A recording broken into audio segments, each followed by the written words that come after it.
economic issues, those are in many ways the bread and butter of Jamestown. But I think when you look at it, the world in which we live is perhaps one of the most strategic issues, in part because it affects how people live their daily lives. And if we don't pay attention to those issues, we will lose sight of what ultimately is important for why we engage in public service, why we choose to serve our countries in various ways, and ultimately the world that we will leave for the next generation of our children.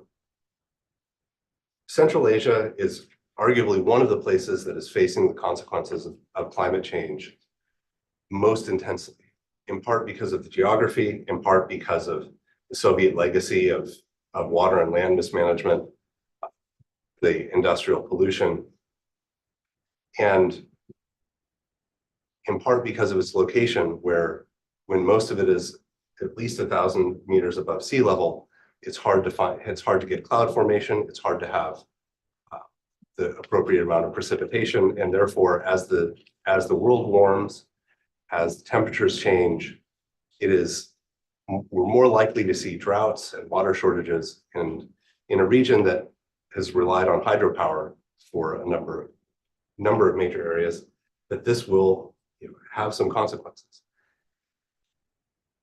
So when we think about all of the potential ways in which Central Asia and Kazakhstan are being affected by global climate change, by these legacies of Soviet pollution, land degradation, industrial structure, we're looking at an issue where Central Asian leaders will face a series of complex sort of moral and strategic trade-offs. When you look at the way that China has built overcapacity into renewable energy, construction of solar cells, wind power, the very deliberate effort to construct that is any movement toward those energy resources means that you're creating a dependence on China rather than finding a way to balance. And that, I think, that issue of balance has been at the heart of many Central Asian leaders' calculations of how do we find a way to move beyond the Soviet legacy and Russian connectivity? How do we find a way that doesn't simply, put us into a new set of dependence?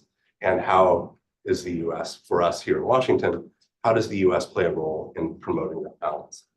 And to start us today, we have Brian Simler from the State Department, who serves as the Director of the Office of Central Asian Affairs in the State Department's Bureau of South and Central Asian Affairs, who's a career member of the Senior Foreign Service, and who's most recently served as Deputy Chief of Mission at the U.S. Embassy in Kyrgyzstan, Bishkek.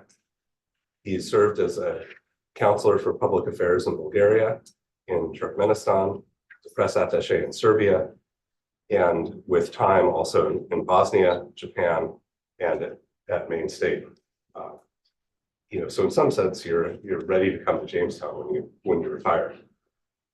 So Brian holds a BA in Russian language and literature from Brigham Young and a joint PhD in Slavic and theoretical linguistics from Princeton University. Thank you very much for agreeing to speak with us this morning, and over to you. Thank you, Peter. Thanks for this opportunity. Thanks to you, to Jamestown Foundation, for this opportunity to come speak to you today, both to talk to your audience virtually and the audience here. It's a great pleasure for me to be here, especially just a couple of days after Earth Day, right? Just a few days ago, we celebrated Earth Day, and I think it's fitting that we're here today to discuss the impact of climate change on Central Asia, and in my case specifically, what the U.S. government is doing to work with Central Asian states to address those effects on the region. My family and I have spent 6 of the last 12 years living in Central Asia, 3 years each in Turkmenistan and the Kyrgyz Republic. We have seen much of the beauty that Central Asia has to offer. We have hiked the Kopet Dag and Tian Shan Mountains. We have explored the Fergana Valley and the Karakum Desert and the areas around the beautiful Issyk-Kul Lake. I see many of you thinking about your experiences in that beautiful part of the world. You know that it's majestic, enormous beauty. It's also a region, as Peter said, where the effects of climate change are on full display. Just yesterday, while I was admittedly preparing these remarks, I read about over 120,000 people that had recently been evacuated from northern Kazakhstan due to unprecedented flooding, while at the same time, firefighters in southern Kazakhstan are battling wildfires. I read an article from Reuters yesterday that cited an EBRD study about unstable dams in the Kyrgyz Republic that are holding back vast amounts of uranium mine tailings. And also yesterday, several articles crossed my desk about the water issues in multiple countries in Central Asia. And those of us who follow the region, we read about these things every day. At the same time, Central Asia is a place where progress in the very near term, I'm thinking, for example, on reductions in methane emissions, can have a tremendous effect on stemming the effects of climate change and impact generations to come.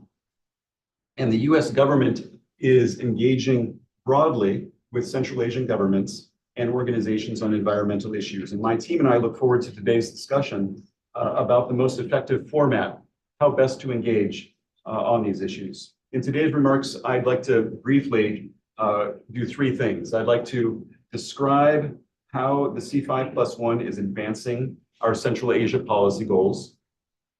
And we'll talk a bit about the activities of the C5+1's Energy and Environment Working Group.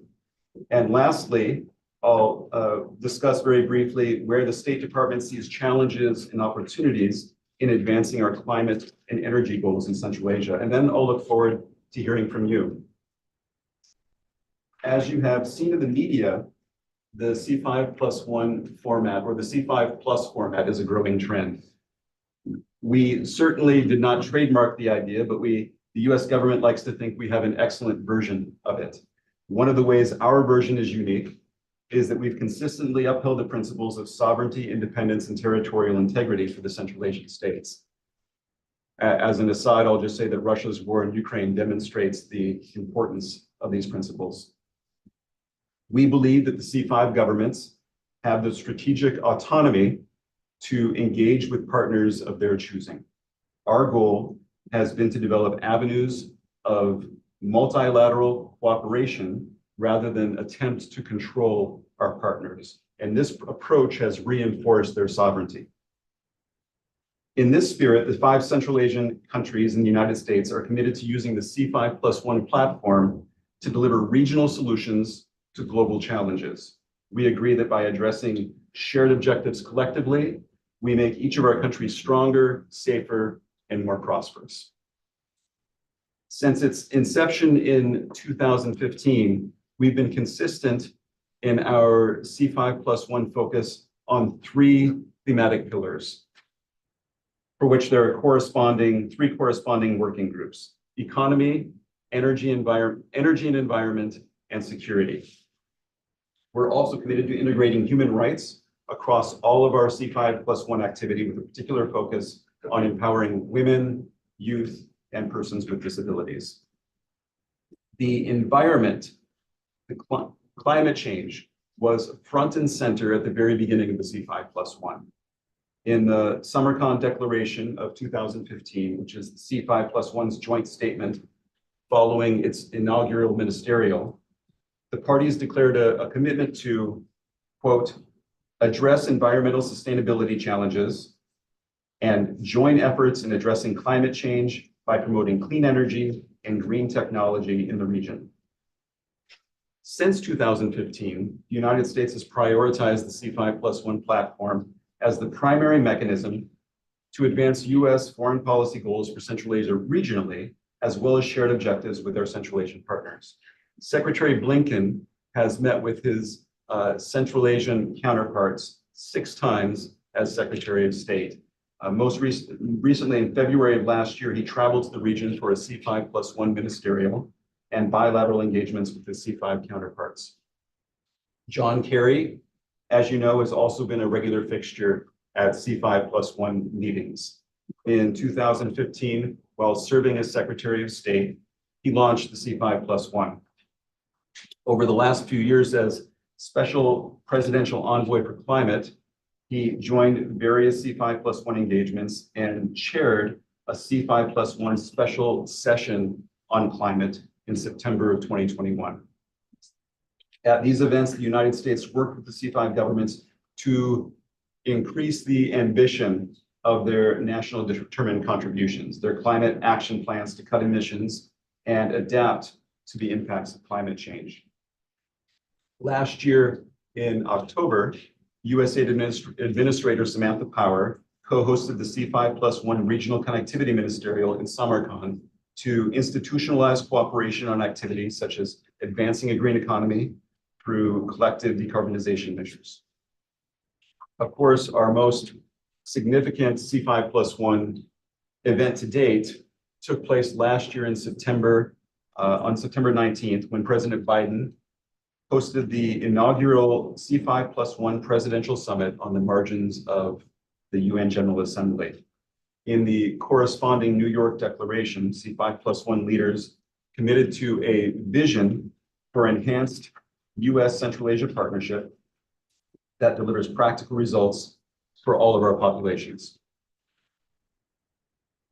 On the heels of the presidential summit, we applauded Turkmenistan, Kazakhstan, and Tajikistan's decision to join the Kyrgyz Republic and Uzbekistan as signatories of the Global Methane Pledge.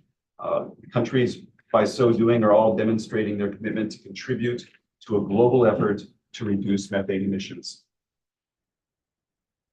I'd like to share a few thoughts now about the C5+1 Energy and Environment Working Group. This working group strengthens regional dialogue in support of science-based, climate sustainable actions that employ a balanced approach to both climate change mitigation and adaptation. The working group meets annually with very large C5 delegations that include ministries of foreign affairs, energy, ecology, and natural resources, innovation, and others.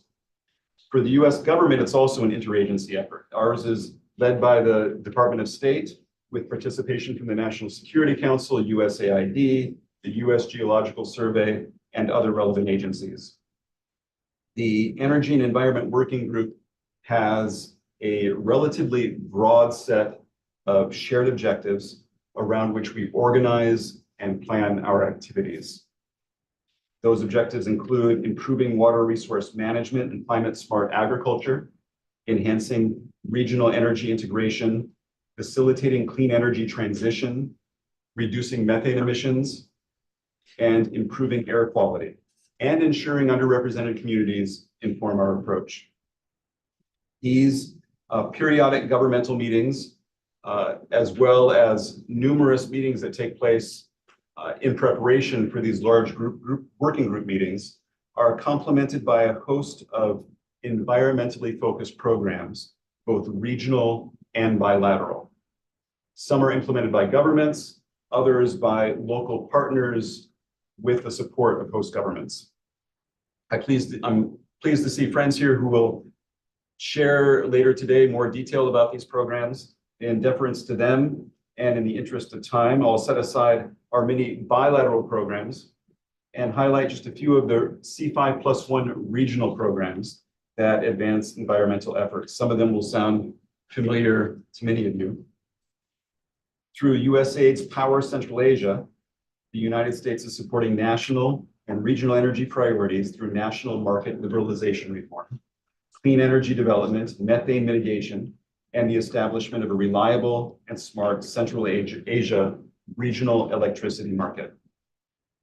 Through the WAVE program, that is the Regional Water and Vulnerable Environment Activity, we are developing strategies that address shared vulnerabilities at the nexus of Central Asia's water, land use, energy, and food sectors. The B5+1, the B standing for business, is our first private sector-led initiative to parallel the C5+1 governmental platform. The B5+1 forum took place in Almaty just a month ago actually, in March. At the forum, participants committed to organize and support working groups on green and renewable energy and agribusiness. This mechanism will facilitate important business to business and business to government dialogues to engage the private sector directly in support of C5+1 climate objectives. We also recently launched, after the presidential summit, the C5+1 Critical Minerals Dialogue. In addition to diversifying Central Asia's integration into the global critical minerals supply chain, our 6 governments are considering how to apply high environmental, social, and governance principles in this quickly growing industry. As a public affairs officer, a former public affairs officer, one of my favorite programs is the C5+ONE, ONE program, which stands for Opening Networks Through English, which provides English language training to mid-level professionals in government and in certain sectors with a special focus on environmental experts. Just yesterday, I was speaking with a colleague at the State Department who had just returned from a visit to the region, and she had had conversations with program participants in the region, civil servants in one country. These are people that are significantly involved in international climate-related work. They praise the C5+ONE program for giving them the skills to communicate effectively with specialists and colleagues from around the world, including in neighboring countries, and to understand materials that previously had been completely incomprehensible to them. They noted that they're now in daily communication with their counterparts from neighboring countries, in some cases just across the border. And for those of us who have worked and spent time in Central Asia, we understand just how difficult that cross-border communication and collaboration can be. Across Central Asia for the past several years, our embassies have been collaborating closely with governments to raise awareness about air quality issues, including by installing air quality monitors and publishing the data online publicly. As you can imagine, some countries in the region initially were hesitant to support these efforts, but today we have these air quality monitors throughout the region publishing data in real time. While I was working at the U.S. Embassy to the Kyrgyz Republic, I was impressed at the Kyrgyz government's proactive engagement with the embassy on this issue. We worked very closely with the Kyrgyz Department of Meteorology to install monitors and to publish data from these monitors. It was the country's first air quality monitor, and with cooperation from the Department of Meteorology, we had soon expanded our cooperation to include a local NGO that installed 50 low-cost sensor devices throughout the city of Bishkek. And this collaboration raised public awareness and precipitated a wide range of initiatives to mitigate air pollution. These are just a few of the many, many examples of our environmental work in Central Asia. I would like to close with 3 additional factors that our team thinks that we should keep in mind as we press forward on U.S. Central Asia climate cooperation. First, please be aware of the sheer volume of C5 plus regional initiatives, both within our U.S. model and among the other C5 plus partners. These engagements are already stretching the calendar thin. We're constrained in many ways by calendar space, the space-time continuum, by bandwidth among government officials, including our own. To date, our C5+1 Energy and Environment Working Group engagement and accompanying projects and initiatives, they've been primarily government to government. And we would welcome ideas that include the private sector and civil society. Second, we are constantly assessing whether an issue is best suited for multilateral or bilateral cooperation. On water, for instance, the transboundary nature of the issue lends itself well to regional cooperation. Other climate-related issues, such as reducing methane emissions, have been most successfully addressed bilaterally and within the context of existing international fora. Third, and finally, there's the ever-present resource challenge. Large-scale investments in infrastructure are needed in Central Asia to fully realize their climate commitments.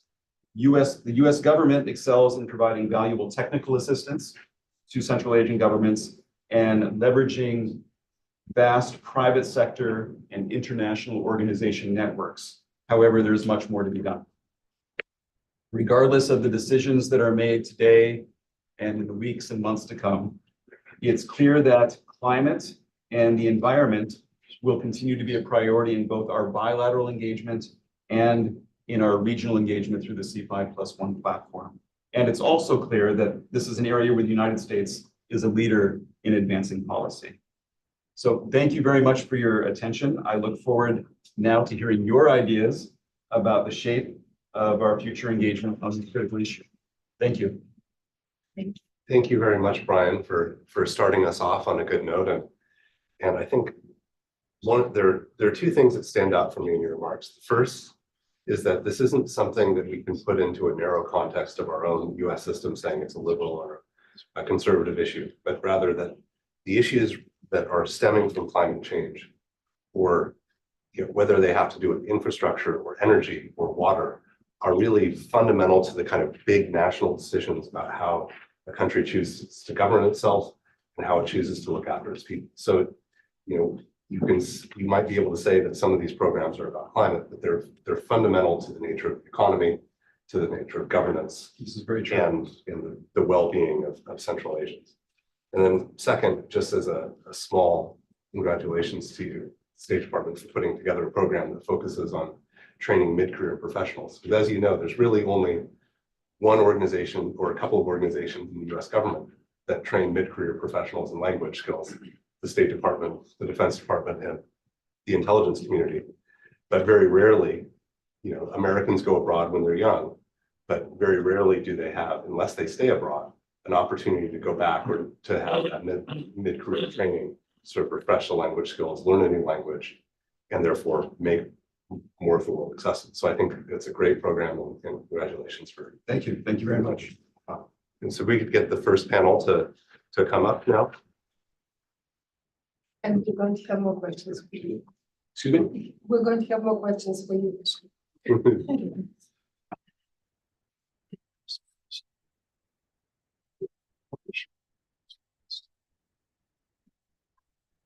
Yes, if you guys don't mind.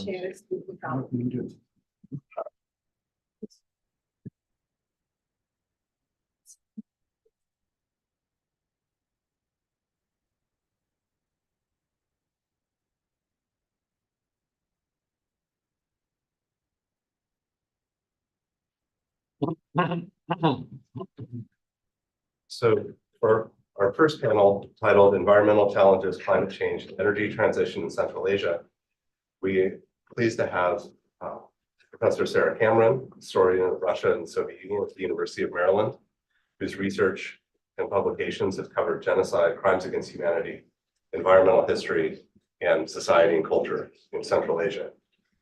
She's at work, as I understand it, on a new book with the RLC, Environment, Society, and State Power in Central Asia.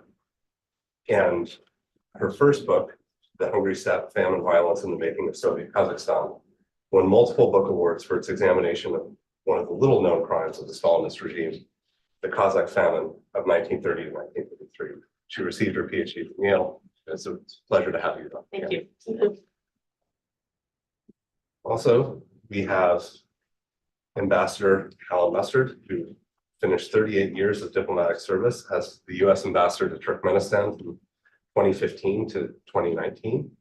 He's a fluent Russian speaker, and he spent roughly a third of his career as an American diplomat, either in the former Soviet Union or in Washington, dealing with that region. His other postings include Vienna, Istanbul, Mexico City, and New Delhi, where he was one of the senior agricultural officers, which I think gives him a unique perspective that you should rarely find at DC events. So thank you very much for joining us. He is also chairman of the board of the OpenStreetMap Foundation from 2019 to 2021, and he is currently not just on the board, but the chair, I believe, of the American Youth Philharmonic Orchestras. We also have joining us virtually, Sir Khaled Mukatev, is director of the executive directorate of the International Fund for Saving the RLC in Kazakhstan. He previously served as the Vice Minister of Ecology and Natural Resources of the Republic of Kazakhstan, Deputy Chairman of the Committee on Water Resources and the Ministry of Economic Development. He's also held senior positions in the Balkash-Alakul Basin Inspectorate for Regulation, Use, and Protection of Water Resources. So thank you very much for joining us. So, Sarah, if you Thank would you so start much. us off.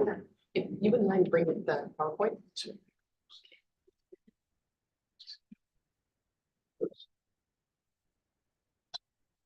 Okay, thank you all so much. It's a great pleasure to be here today.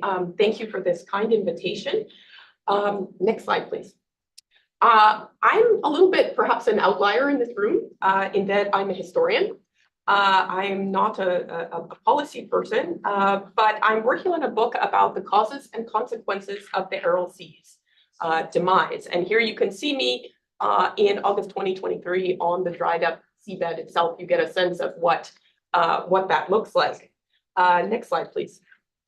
I hardly need a map in this room, I should say, but I will start off with one.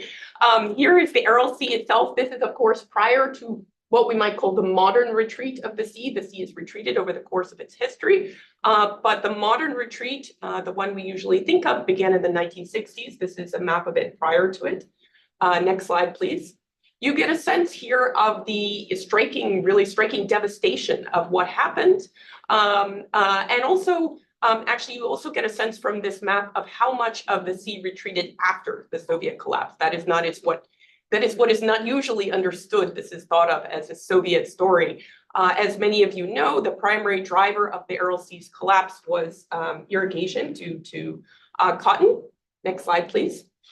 And I'll just show you this image. I think it's important because in the West, at least, the Aral Sea is usually represented in this way. It is one of, I find, many Americans, unfortunately, don't know that much about Central Asia. I wish they did know more.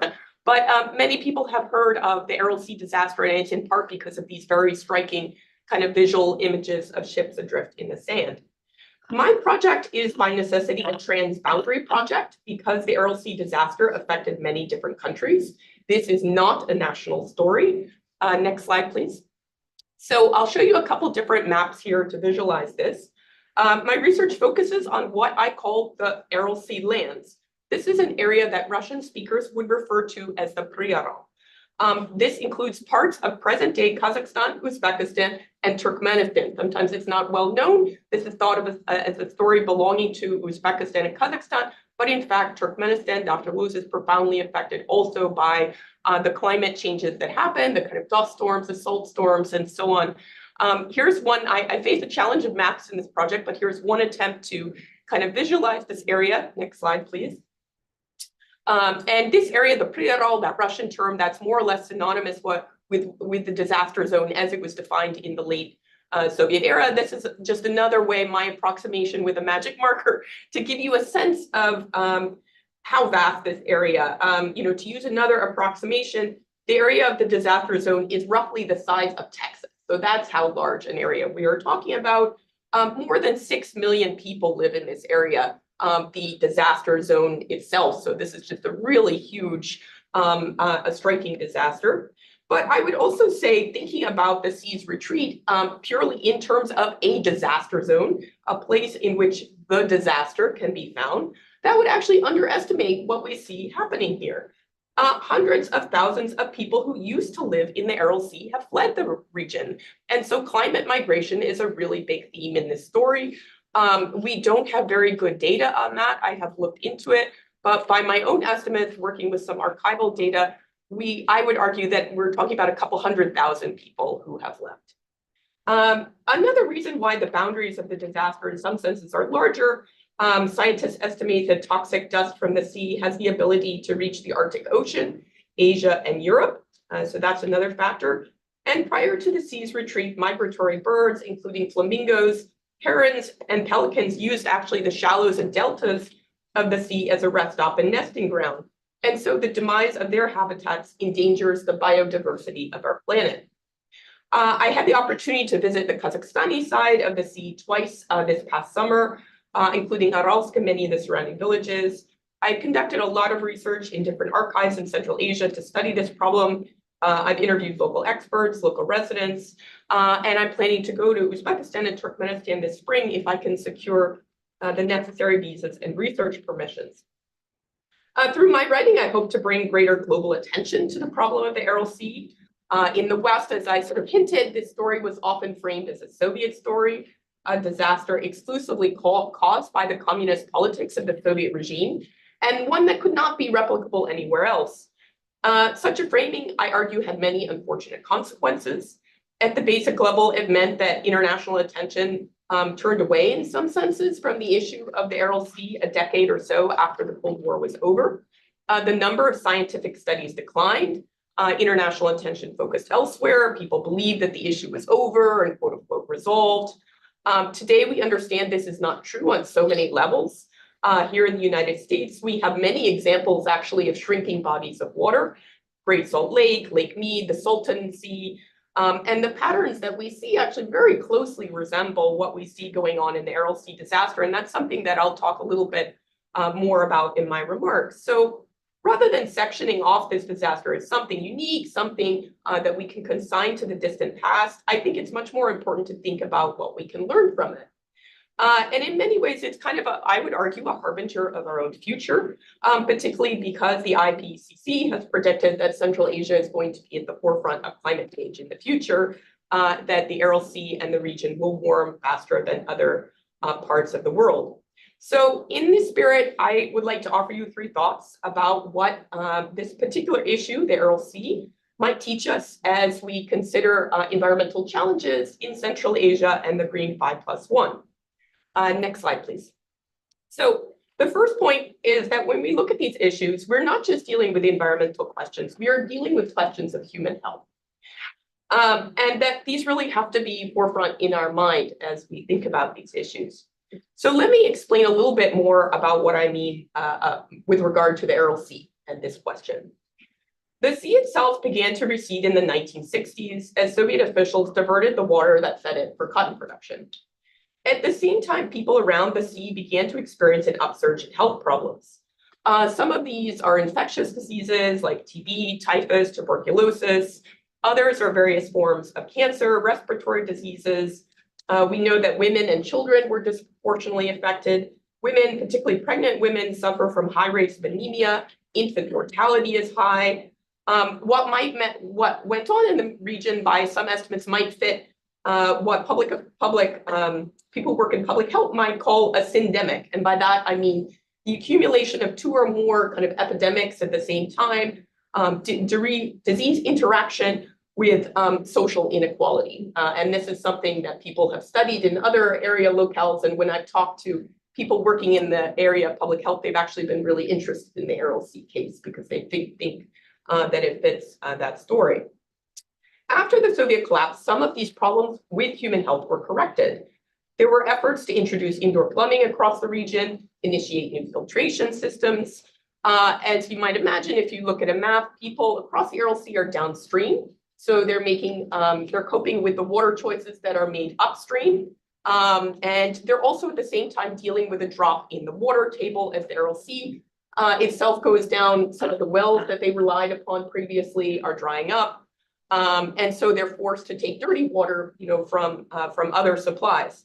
So providing clean water did resolve many of these health issues, but some of them remain unresolved. And I would say one of the big problems here is that this issue has not been well studied.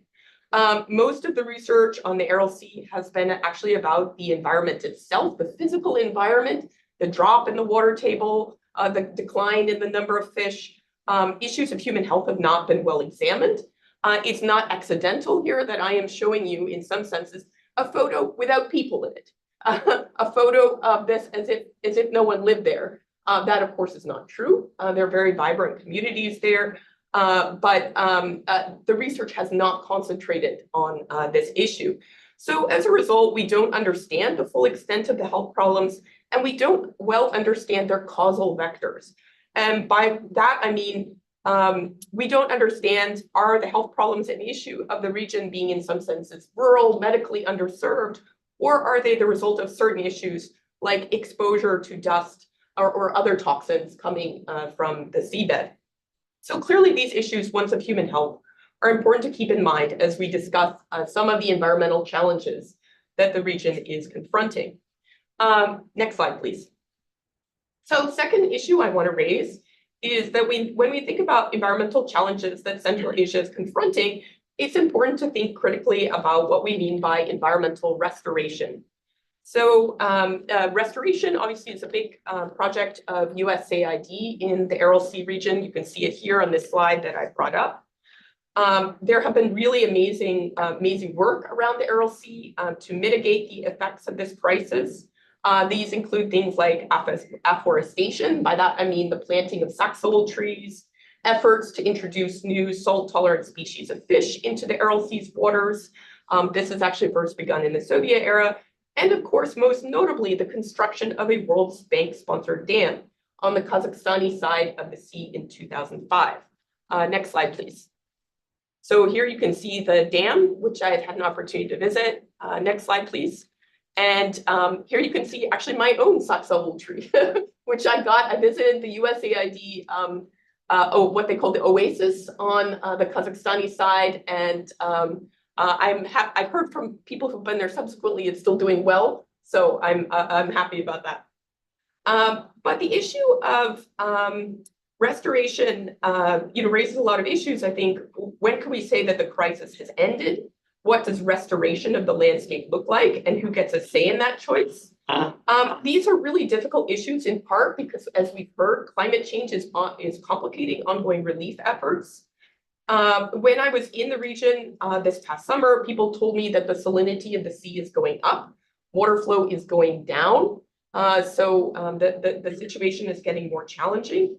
The idea of restoration also perhaps implies that the sea's levels were stable prior to the 1960s retreat, or that we might think of a pristine sea untouched by human influence. But if we look into the deep history of the sea, its levels have always fluctuated over the course of its history, and these levels have also always been tied to regional water needs. So in thinking about the Aral Sea case, one lesson we might draw that it's important to define clearly what landscape restoration, or maybe even rehabilitation, maybe that's a better term, not to presume that we can put back exactly what we had before, not to kind of idealize a pristine past. Another lesson is that it's important to understand who gets a say in this choice of restoration or rehabilitation. I've heard in the Aral Sea region many different visions of what people would like to see and what they see as their most immediate needs in solving this crisis. Next slide, please. So this is the third and final point that I wanted to raise, is that there's room for knowledge exchange, I think, here on many of these issues between the United States and our Central Asian partners. I hinted earlier in my presentation that we're confronting very similar stories here in the US, and here's where I see perhaps some potential for collaboration. The Aral Sea is considered to be a salt lake, and these types of lakes are shrinking all across the world. And if you go into the scientific literature on this, you can see this all over the place. Here, I just brought up one recent study, Decline of the World's Saline Lakes. It talks directly about the Great Salt Lake. It talks directly about the Aral Sea, the Salton Sea, many other places in the US. So, and if we look at what is happening in the US, the patterns of what is happening in these cases very closely resemble the Aral Sea case. They include rising salinity, increased dust storms, the die-off of certain fish and animal species, dramatic climate changes, and also an increase in medical problems of the people who live around these bodies of water. So it's really eerie, it's strikingly similar. Next slide, please. Here you can see the Great Salt Lake. The problems with the Great Salt Lake are very pressing. Experts at Brigham Young University have predicted, by one prediction, that it's going to disappear, actually entirely, in the next 5 years. And experts in these cases in the US are actually looking to the Aral Sea to understand how to address these problems and to decide what to do. Next slide, please. So I will just bring up one recent news story. This is from Utah. They're actually very interested in what is going on in the Aral Sea. I've been contacted by several journalists actually about this issue. Recently, they're local journalists who are interested in what's going on in the Aral Sea. And they look to it in part, the Aral Sea case, because they're interested in what kinds of solutions have worked there and what have not. In the case of the Great Salt Lake, and this is what this article talks about, Some have suggested that in the case of the Great Salt Lake, we should implement what they call an Aral Sea style solution. They even use that term. That is building a dam across one section of the Great Salt Lake to save it, to make a smaller Great Salt Lake. And of course, this is essentially what was done in the case of the Aral Sea. In the case of the North Aral Sea, in 2005, they built a dam across part of it. This preserves a portion of the sea, but of course, it's in some senses a radical solution because it gives up on the return to a kind of larger sea. But the broader point I'm making here is that it seems to me that perhaps within the framework of environmental cooperation, there is some room for knowledge exchange among Central Asian scientists and American scientists and practitioners looking to resolve similar issues. Thank you. You want me to go next? Well, when Margarita asked me to speak today, I looked at the task list that she gave us here, a list of problems. And I thought, how am I going to cover that list of problems in 15 minutes? It's just not possible. So as I thought about it, it occurred to me that when you're looking at a problem set like that, I was reminded of the story of the King of the Mice. You know the story of the King of the Mice. Things weren't going so well for the mice. Predators were killing them, farmers were trapping them and poisoning them, and the kingdom of the mice was in a state of decline. So the mice went to their king and they said, "You're the king of the mice, you need to do something about this." Well, the king didn't know what to do, so the king of the mice decided to go consult with the wise old owl. Went to the wise old owl and explained all these problems that they were having, the predators and the farmers killing them and whatnot, not enough to eat. The wise old owl thought a moment and then said, well, the answer is obvious. You must stop being mice. And the king of the mice was stunned. He thought, that's brilliant. I would never have thought of that on my own. Just one question, sir. How exactly do we stop being mice? Wise old owl said, that's up to you to figure out. I'm a big picture man. So the question here, looking at this problem set, is how did the Central Asians stop being Central Asians? And as I thought about this, it occurred to me that there were a couple of trends that I want to get into in a couple of minutes. But to frame this a little bit more, I want to go back to 1982 when John Naisbitt published his book, Megatrends. If we want to look at this problem set, I think we have to look at it within the framework of certain megatrends that are underway globally right now. And if you Google megatrends, you'll find all kinds of think tanks and all kinds of government agencies that are coming out with their version of what the current megatrends are. And I went through and looked at all of them, or as many as I could find, and discovered that there was a certain amount of commonality, that there were 4 megatrends that everybody seems to agree on, which are adaptation to climate change, leaner, cleaner, and greener, as one of the consultancies put it, geopolitical shifts, and then demographic changes. And so if we look at those 4 megatrends, we can see that the problems afflicting Central Asia fit into all 4 of these. Temperatures are going up, water availability is going down in Central Asia. Leaner, cleaner, and greener, this has an impact on demand for hydrocarbons, which support the economies of Kazakhstan and Turkmenistan. Geopolitical shifts, I don't need to tell this audience about what's going on with Russia and China and the attitudes in Central Asia toward Russia and China. I'm not going to dwell on that because many of you in this room know it better than I do. But also the attitudes towards the United States, the EU, and Turkey in that region. And then, of course, demographic changes. I'll get into that a little bit about demographic changes as a driver of migration, both in terms of supply and in terms of demand. Ask yourself this question: who in the world right now needs workers of working age, and where are they going to come from? And we can see what is driving some of the migration.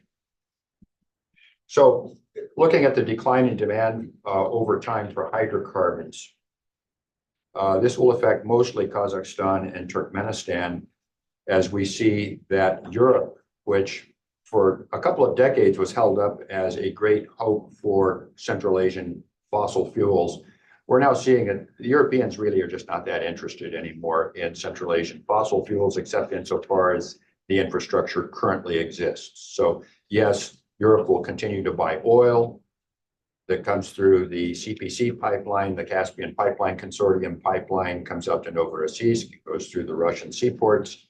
That will continue to flow as long as that seaport is open. And that's mostly Kazakh oil that's doing that.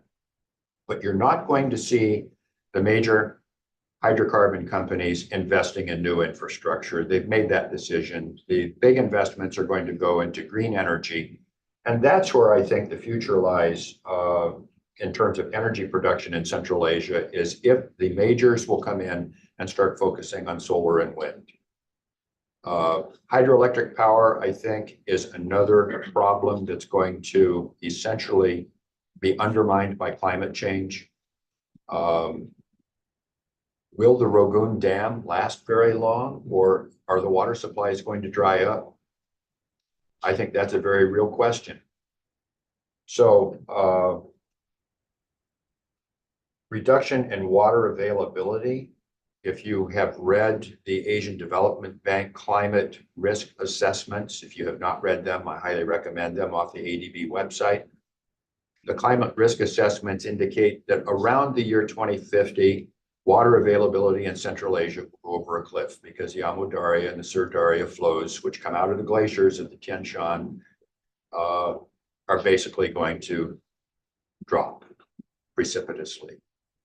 Current flows have been approximately maintained because of the increase in melting of the glaciers, not because there's more available. We're basically draining that source. So adaptation to climate change is going to be a major driver of what happens in Central Asia between now and 2050, 2060, 2070. If you look at Russia's demographic decline, economic decline, and power projection decline, we're seeing a loss of status of Russia in Central Asia. And this means Central Asians are starting to look elsewhere, both for economic opportunity, for migration, for purposes of employment, and in terms of who the major source of soft power is going to be. Who's going to fill that gap? Right now, it looks like China. China's economy has been quite robust up until recently, absorbing a lot of Central Asian hydrocarbons, single largest source of investment in Central Asia. But as Peter and I were discussing earlier, China's economy is slowing down.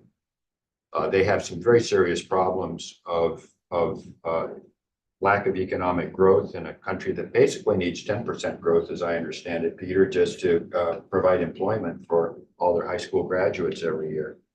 So who's going to fill that gap?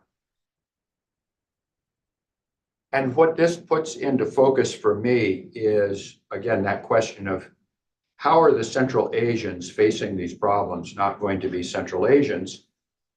And there are two answers that I see that have begun to loom on the landscape. The first is that 3 of the 5 cultures in Central Asia are basically nomadic or semi-nomadic cultures. And that's, of course, Kazakhstan, Kyrgyzstan, and Turkmenistan. Having lived in that part of the world, and also having lived in Turkey, which still has remnants, believe it or not, all these centuries later, remnants of nomadic culture that are woven into that society. The thing about nomadic cultures is that they are not tied to the land. They are not tied to the soil. And those of you who have studied Russia are aware of the deep attachment that Russians have to the soil. Refer to the soil, to the land, as their mother. These 3 Central Asian states, not so much. And what do nomads do when there's no more grass to feed their sheep? They pack up their yurts and they move. And that's what we have seen Central Asians do. And even to a great degree, the Tajiks, who are much more sedentary than the others, even the Tajiks, if you look at the statistics, And again, tried to find some statistics on Tajik migration to Russia. According to the FSB, the Russian FSB, there are 349,000 Tajik guest workers in Russia right now. But in November of last year, the Kremlin came out and said there were 1.2 million. How do you explain that diversity and that divergence in statistics? Is it 349,000 or is it 1.2 million? I don't know. The FSB says that there are 631,000 Uzbeks, migrant workers in Russia. Other sources say over 1 million. Which one is it? We don't know. I suspect a larger number because I think there's a lot of illegal migration, people coming up and staying and finding jobs and working. Kyrgyzstan, 173,000, and even Kazakhstan. As well as the Kazakh economy is doing compared to the other economies in Central Asia, Kazakhstan has 35,000 migrant workers in Russia. No statistics on Turkmenistan, as Brian and I can not express surprise over the lack of statistics, but Turkmenistan, we know there are migrants there. How do we know that? Because my friends in Ashgabat tell me about the lines in front of the Russian consulate, which is a couple blocks from the American embassy, people standing in line applying for visas to move to Russia to find jobs. And the interesting thing is, when I was there almost a decade ago, you had to speak Russian in order to get a Russian visa and move to Russia as a migrant. That's not required anymore. The Russians no longer require knowledge of the Russian language if you want to migrate to Russia and work. International Organization for Migration says that there are a total of 5 million Central Asian migrants in Russia. Okay, that's a big number. So how are the Central Asians not being Central Asians? Some of them are packing up and moving. They're going where there are jobs. And as the climate change impact hits, as water gets shorter and shorter and shorter, you're going to see more and more migration. Watch South Asia in particular, India, Pakistan, Bangladesh.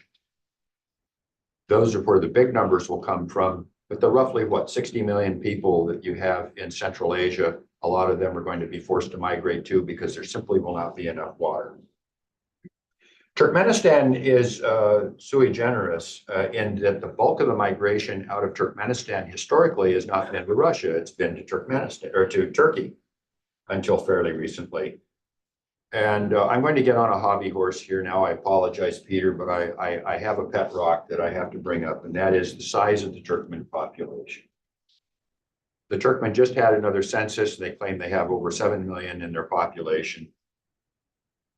I think there are roughly 7 million Turkmen globally all around the world. And the majority of them are not in Turkmenistan.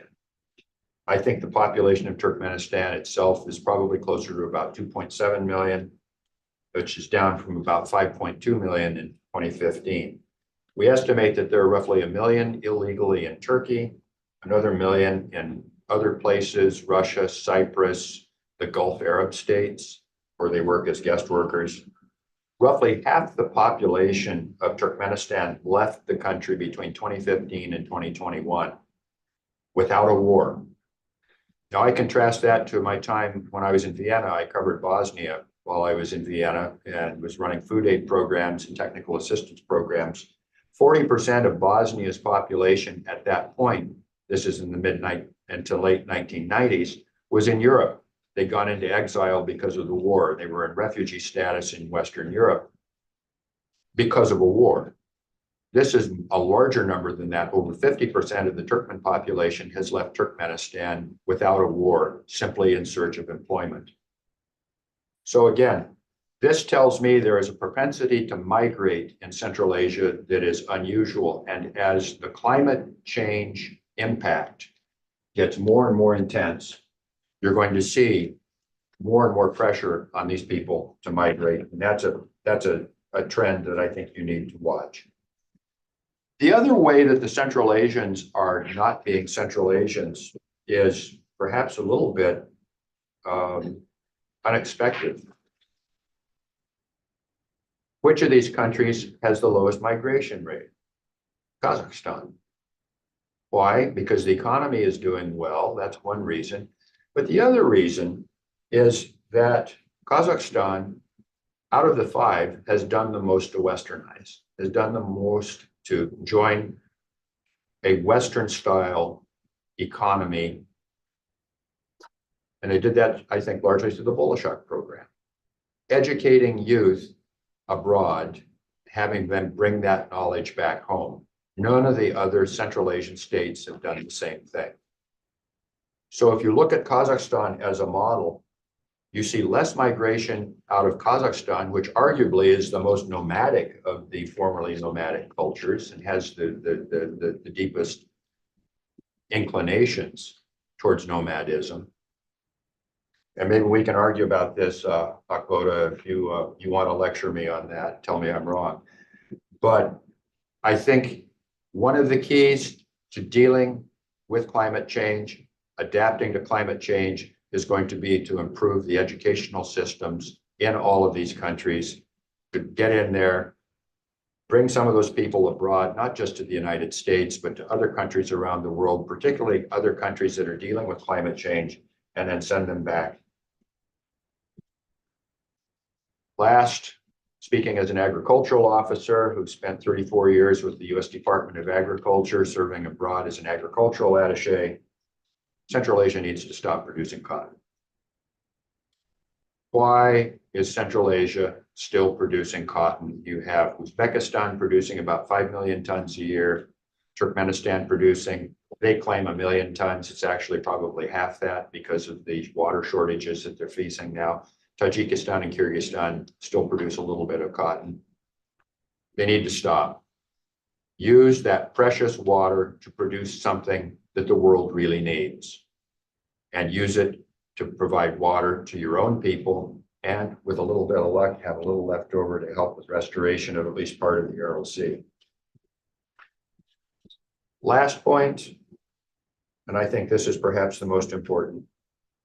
If the Central Asians want to stop being Central Asians and have the capacity to grapple with the climate change problems, they need to create societies in which their citizenry can flourish. Civil society, rule of law, economic liberalization. If you unleash the power of the citizenry, wonderful things will happen. Countries which are run top down cannot grapple with the problems. The problems are simply too big. And this is a trend that we're seeing.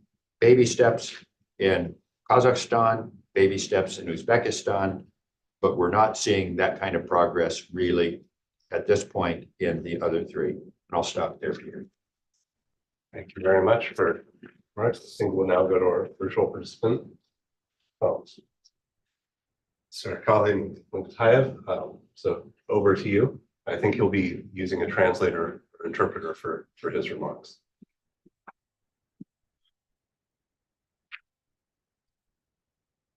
Ну, мы готовы. Пожалуйста.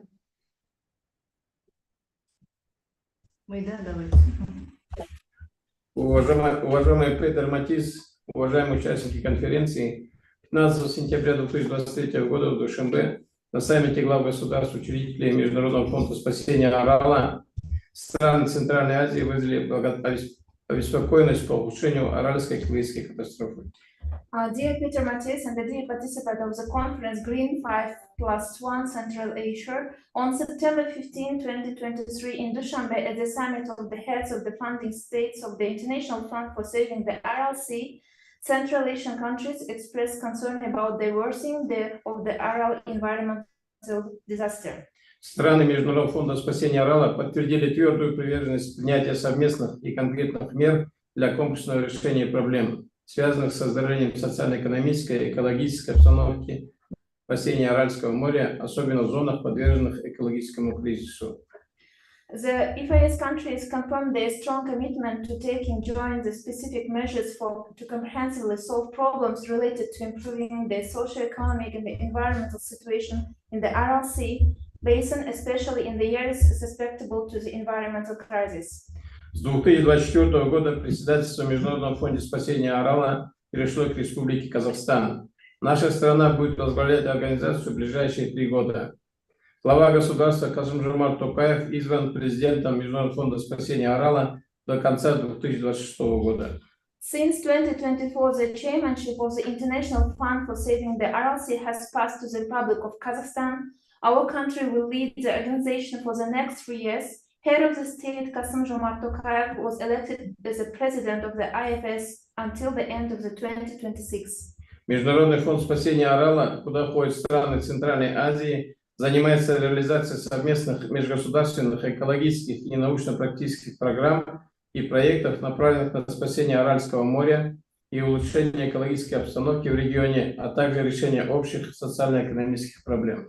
The International Fund for Saving the RLC, which include the countries of Central Asia, is engaged in the implementation of joint interstate environmental, scientific, and the practical programs and the projects aimed at saving the RLC and improving the environmental situations in the region, as well as solving common social and environmental problems. Конференция ООН по водным ресурсам в марте 2023 года признала глобальный водный кризис и необходимость улучшения управления водными ресурсами.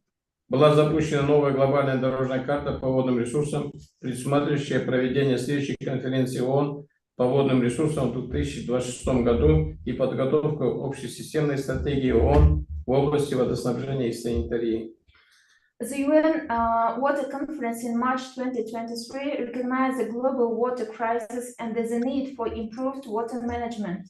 A new global water roadmap has been launched, calling for the next UN Water Conference in 2026 and a UN system-wide strategy for water and sanitation.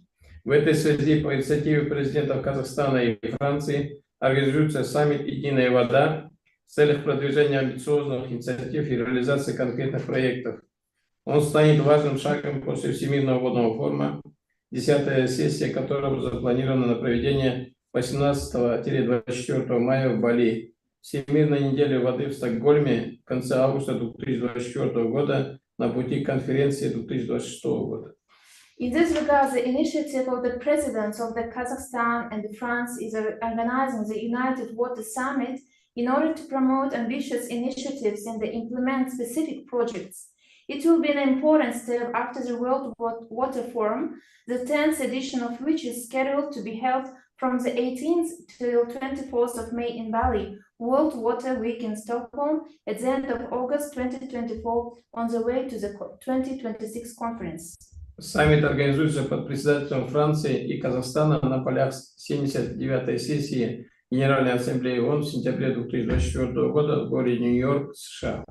The summit is organized under the chairmanship of France and Kazakhstan on the sidelines of the 79th session of the UN General Assembly in September 2024 in New York in the USA.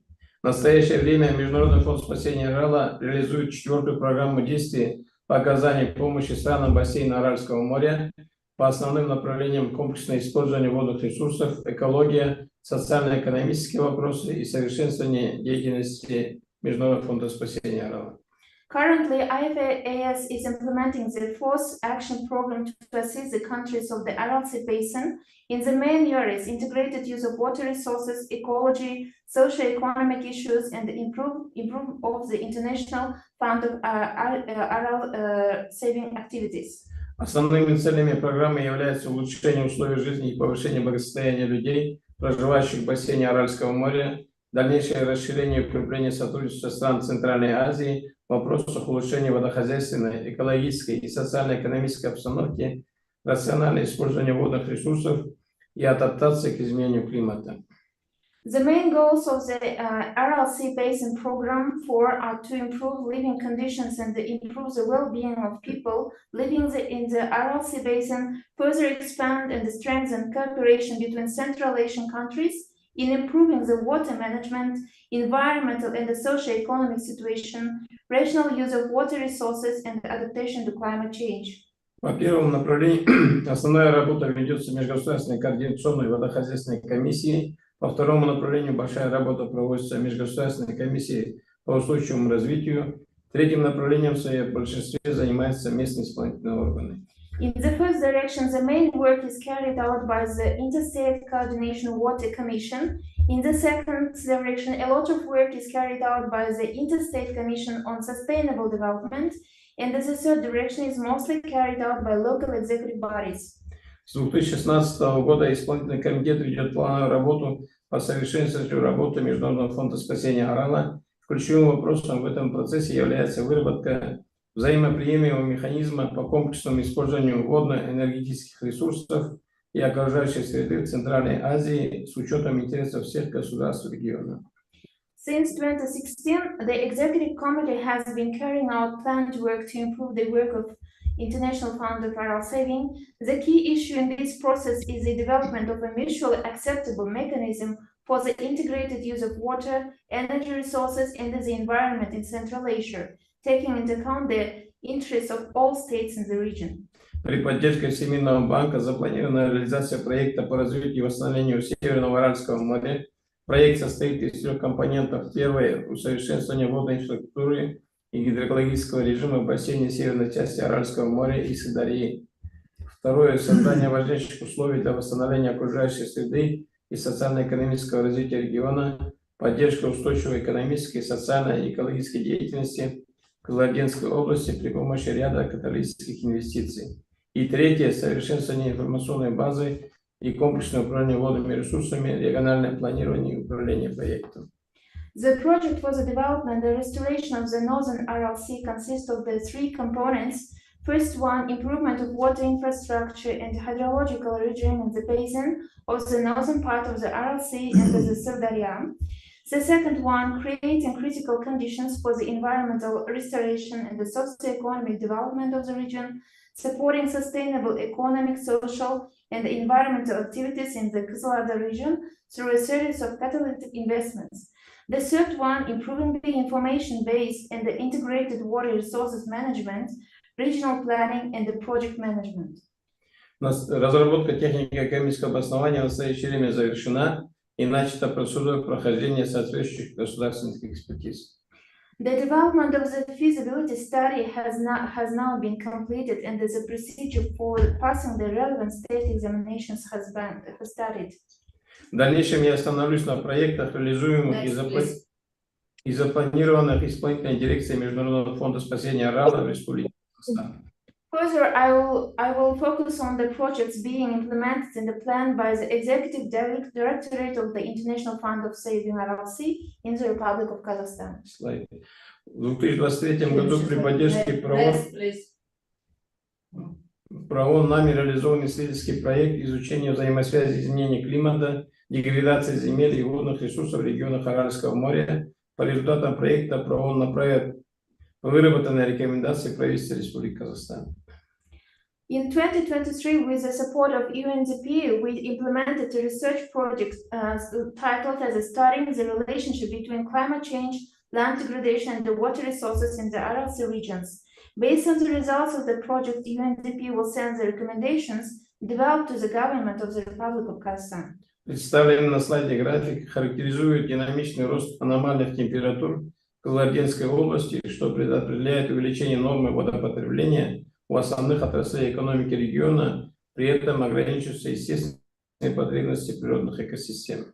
The graph presented on the slide characterizes the dynamic increase in abnormal temperatures in the Kızılorda region, which predetermines an increase in the rate of water consumption in the main sectors of the region's economy, while limiting the natural needs of natural ecosystems. В 2020 году начат проект Европейского Союза и регионального экологического центра Центральной Азии озеленение осушенного дна Аральского моря, пилотирование закрытой корневой системы выращивания саксаула на берегу озера Камбаш.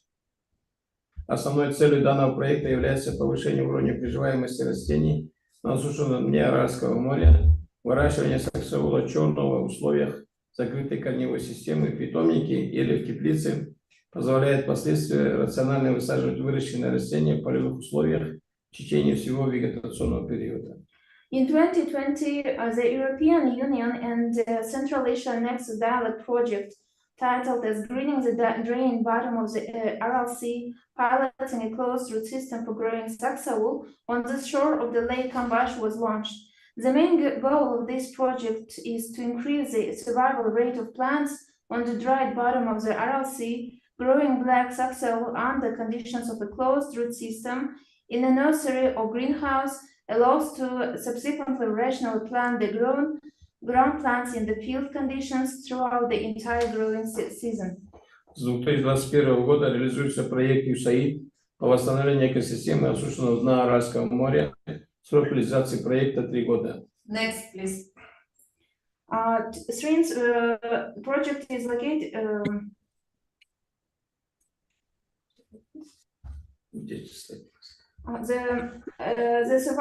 The part of the project since 2021, the project is USAID is for restoration of the ecosystem of a dry bottom of the Aral Sea is implemented. The period of this project is 3 years.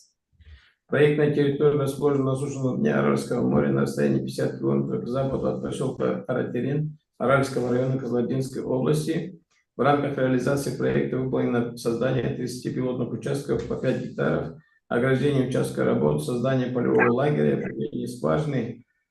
Процент приживаемости посадок по результатам мониторинга составил 54%.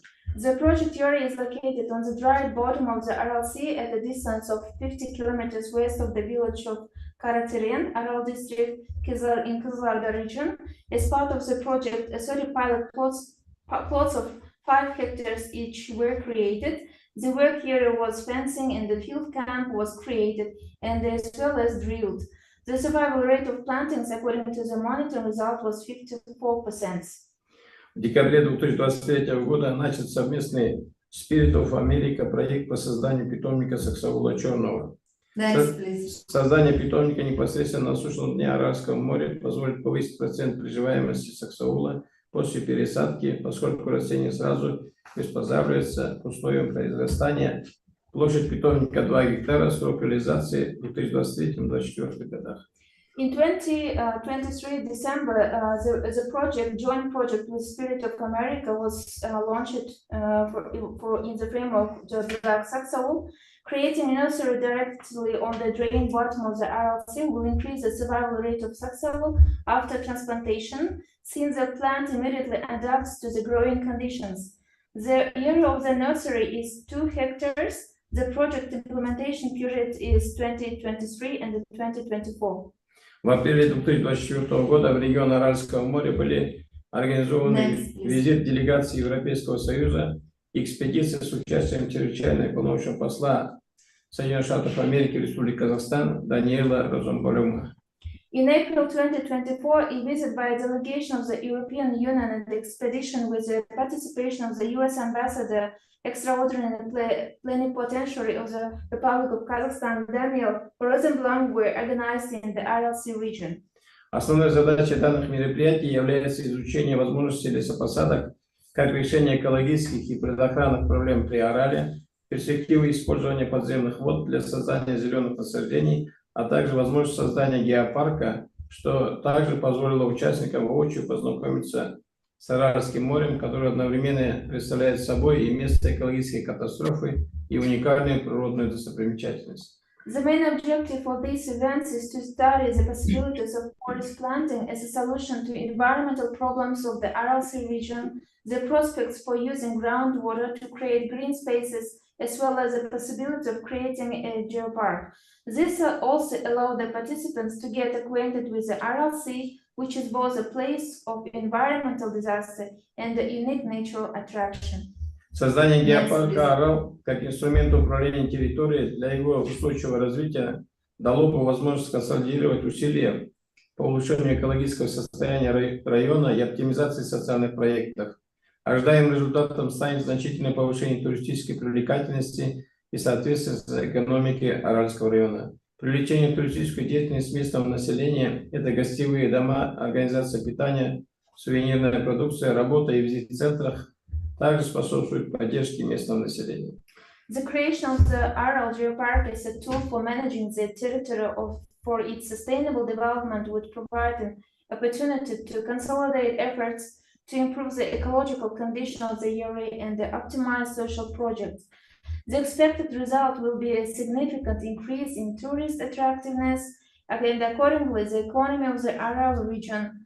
Involving the local population in tourism activities like as guest houses, catering, souvenirs, working in visitor centers, and etc. They will all also help support the local population.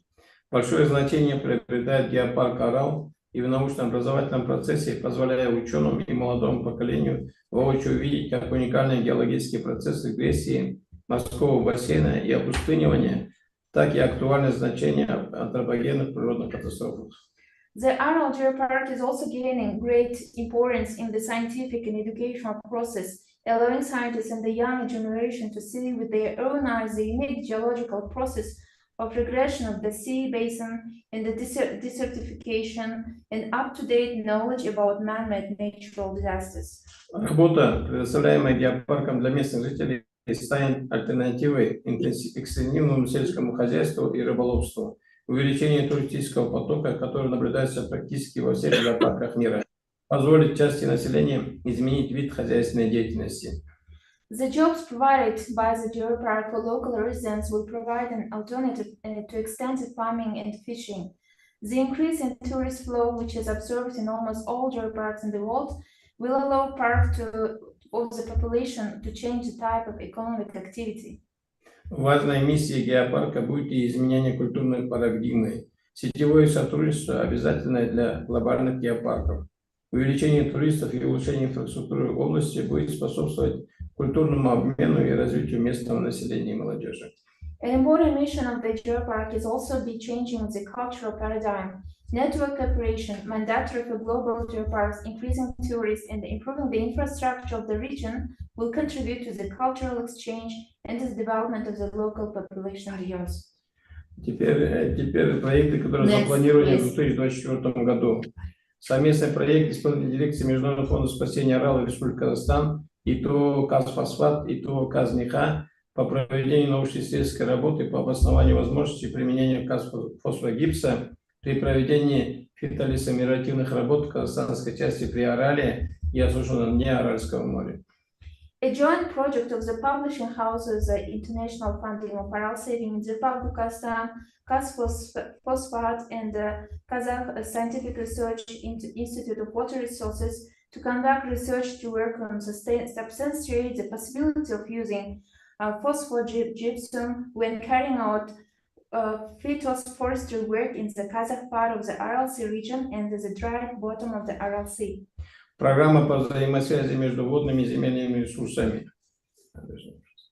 Program on the relationship between water and the land resources, Water-Land Nexus in Central Asia program.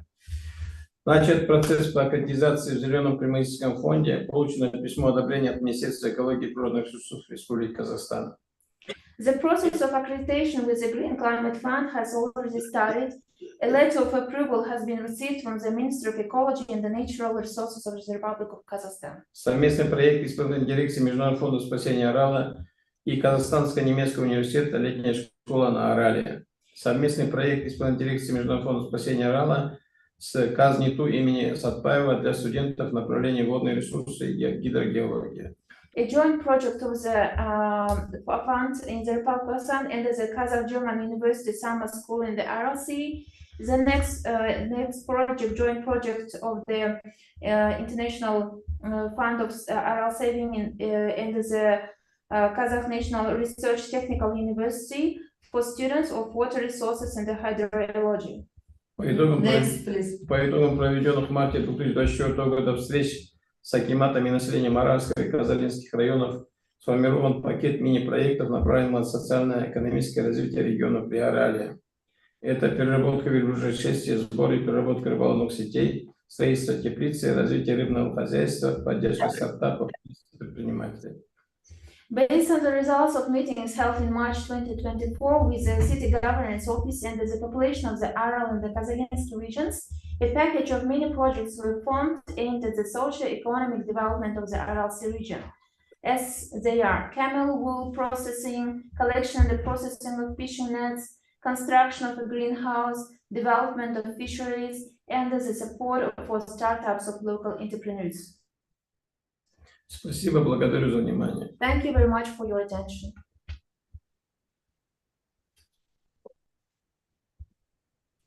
For setting the stage today. And I think we'll open up the floor to questions. If you could speak up. We don't need a microphone in here, but to speak up so that those tuning in virtually can hear you, and to identify yourself prior to asking a question rather than making a comment. Greg? I'm Greg Rushford. I publish occasionally still something called the Rushford Report. For 25 years, I looked at the cotton lobby and steel, and so I recognize one of the best intelligence agencies in Washington with the agriculture attaches. And your history, I'm trying to frame this, not talk about myself, but what I'm looking for now in another career is linking history to the present. And you talked about Soviet history. I could guess without knowing much about this that the current Russian government is not very forthcoming in connecting that history to the political economy of cotton. Is this roughly on the right track? And is there anything to say? Because I'm just making all this up. But that's what I do learn from it. But I think I learned from it. Well, if you go back to the Russian Empire's conquest of Central Asia, which goes back actually to the 1860s, and just a little bit of historical background, not to give you a full lecture, but when the American Civil War broke out, Union Army executed Operation Anaconda, which was to shut down exports of cotton from the South, which were going to England and various other places to be spun into textiles. The Russian Empire saw an opportunity to expand cotton production, which was already being produced in parts of Central Asia, but not on a grand scale. If we go in and conquer these territories, we can produce cotton, feed the textile mills in Russia, mainly Moscow and Ivanovo, and then we can export those textiles to other countries in Europe. And that was one of the reasons that the Russians went into Central Asia and did their roughly 20 years of conquest from the mid-1860s to 1884. Fast forward to the Brezhnev era in the last century, and the idea was we're going to divert Siberian rivers using atomic bombs. We're going to divert them to feed the Aral Sea and to bring water from Siberia down so we can have even more cotton production. A bad idea. Fortunately, it never happened. Then along came independence, 1991, and what happens? The Russians stay in Russia. The Central Asians look at all this cotton they're producing and say, why should we continue to send this to Russia for them to spin into textiles, which they then sell and get the value added? Let's do it ourselves. And so you've seen massive investment in Turkmenistan and Uzbekistan in spinning and weaving factories to take their locally produced cotton and then produce textiles, which are then exported to the rest of the world. So they basically have divorced Russia in terms of the cotton economy. Okay. Now, as to where Russia is right now, Russia just buys cotton wherever it can. But Turkmenistan, for example, theoretically has a ban on exports of cotton. It only exports textiles now.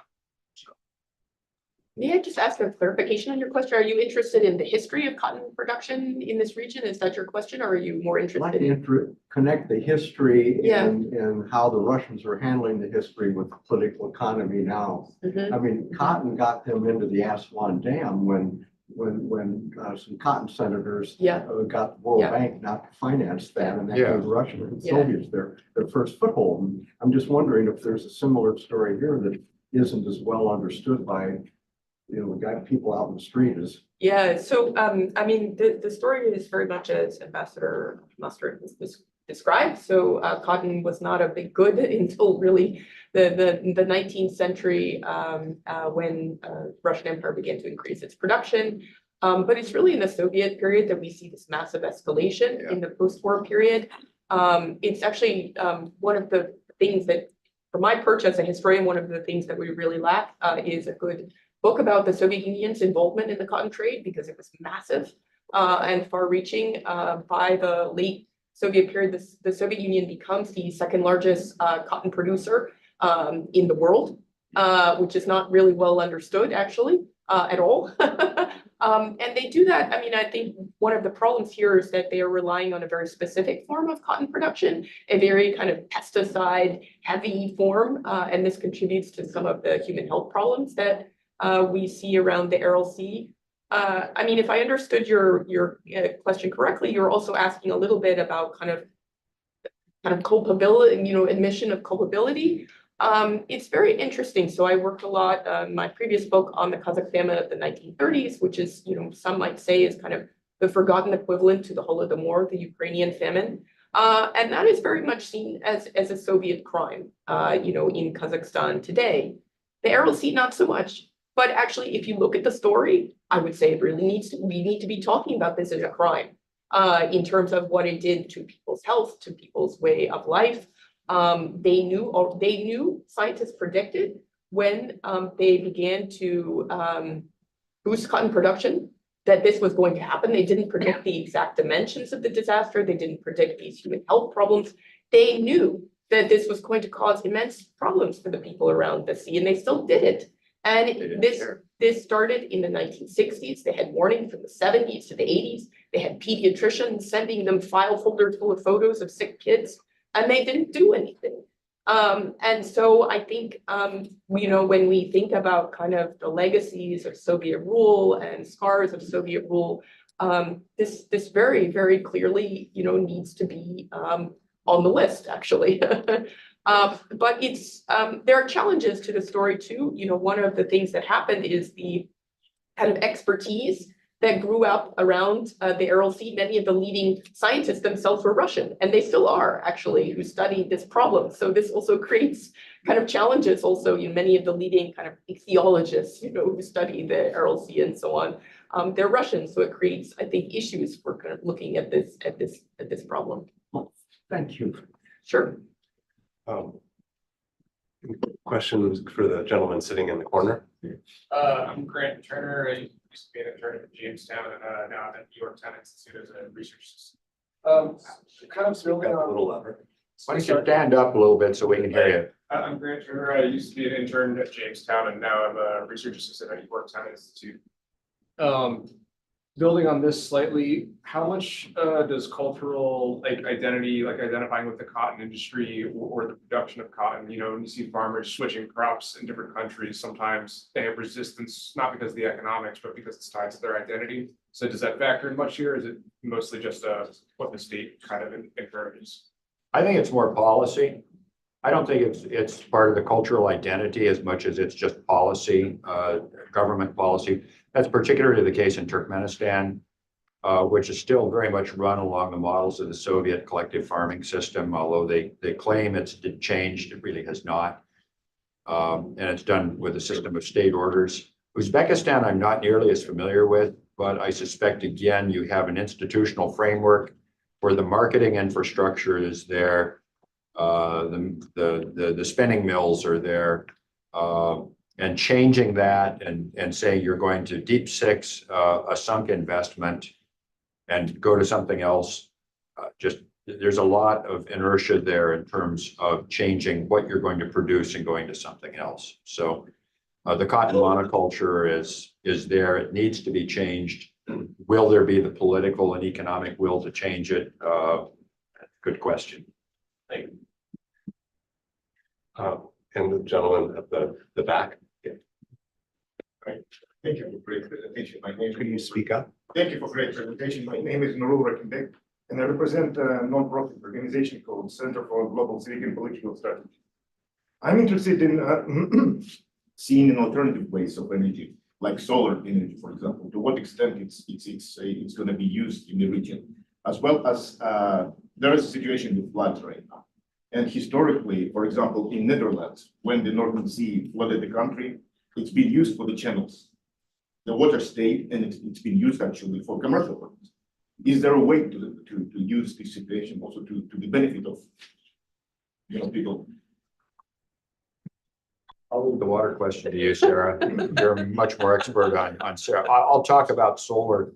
I think solar is one of the two futures of energy production in Central Asia, that as demand for fossil fuels falls, I mean, if you look at the strategy that the Turkmen are pursuing right now, they're building power plants for export of electricity. They have the Mari 2 plant, which is 1.5 terawatts, as I recall. They're building an identical plant in Balkan Velayat over on the west that will be for export of electricity in western directions. Mari 2 is intended to go first to Afghanistan and then eventually to Pakistan and to serve Islamabad. So you're looking at this infrastructure that's going into place to export electricity. Why could that electricity not be produced with solar? I mean, Brian and I lived in Turkmenistan long enough to know the sun shines there an awful lot. And it's very intense sunshine. So there's no reason you could not have solar farms in the Karakum Desert produce gigawatts and gigawatts and gigawatts of electricity. Same thing in Kazakhstan, same thing in Uzbekistan. You could produce a lot of solar energy and then export it. I think that's where the future is going to be. It's just a matter of time, I think, more than anything else. The export infrastructure will be there because of the propensity of these countries right now to export electricity using natural gas as the fuel. And that can be easily switched over to exporting electricity from a solar source. I'll defer to you on water. So the question was about whether some of this water, this excess water could be used for other purposes. I'll be blunt, I don't know. I have not worked on that issue myself. My one comment would be that if we look at the floods that have affected northern Kazakhstan, this is, Kazakhstan, if you look at the country as a whole, has many different ecological zones. And northern Kazakhstan, this is not one of the major water deficit areas. In fact, it regularly receives much more rainfall than actually many other parts of Kazakhstan. So that would, I would assume, just sort of off the bat as a kind of non-engineer specialist, that would also be one of the issues, is that we see this flooding in an area that's actually not a water deficit area in the same way as other areas of Kazakhstan. Margarita. Thank you very much, Margarita Sandler, Jamestown Foundation. I have a question for Mr. Mukatayev, who is still online. Mr. Mukatayev, you were also Vice Minister of Ecology and Natural Resources before you took your current position at the Fund for Saving the ROC. I wanted to ask you a question about the state of Lake Balkhash. What is the situation now? Are the waters receding? Is it the next catastrophe that can happen? And what are the ways to prevent this from happening?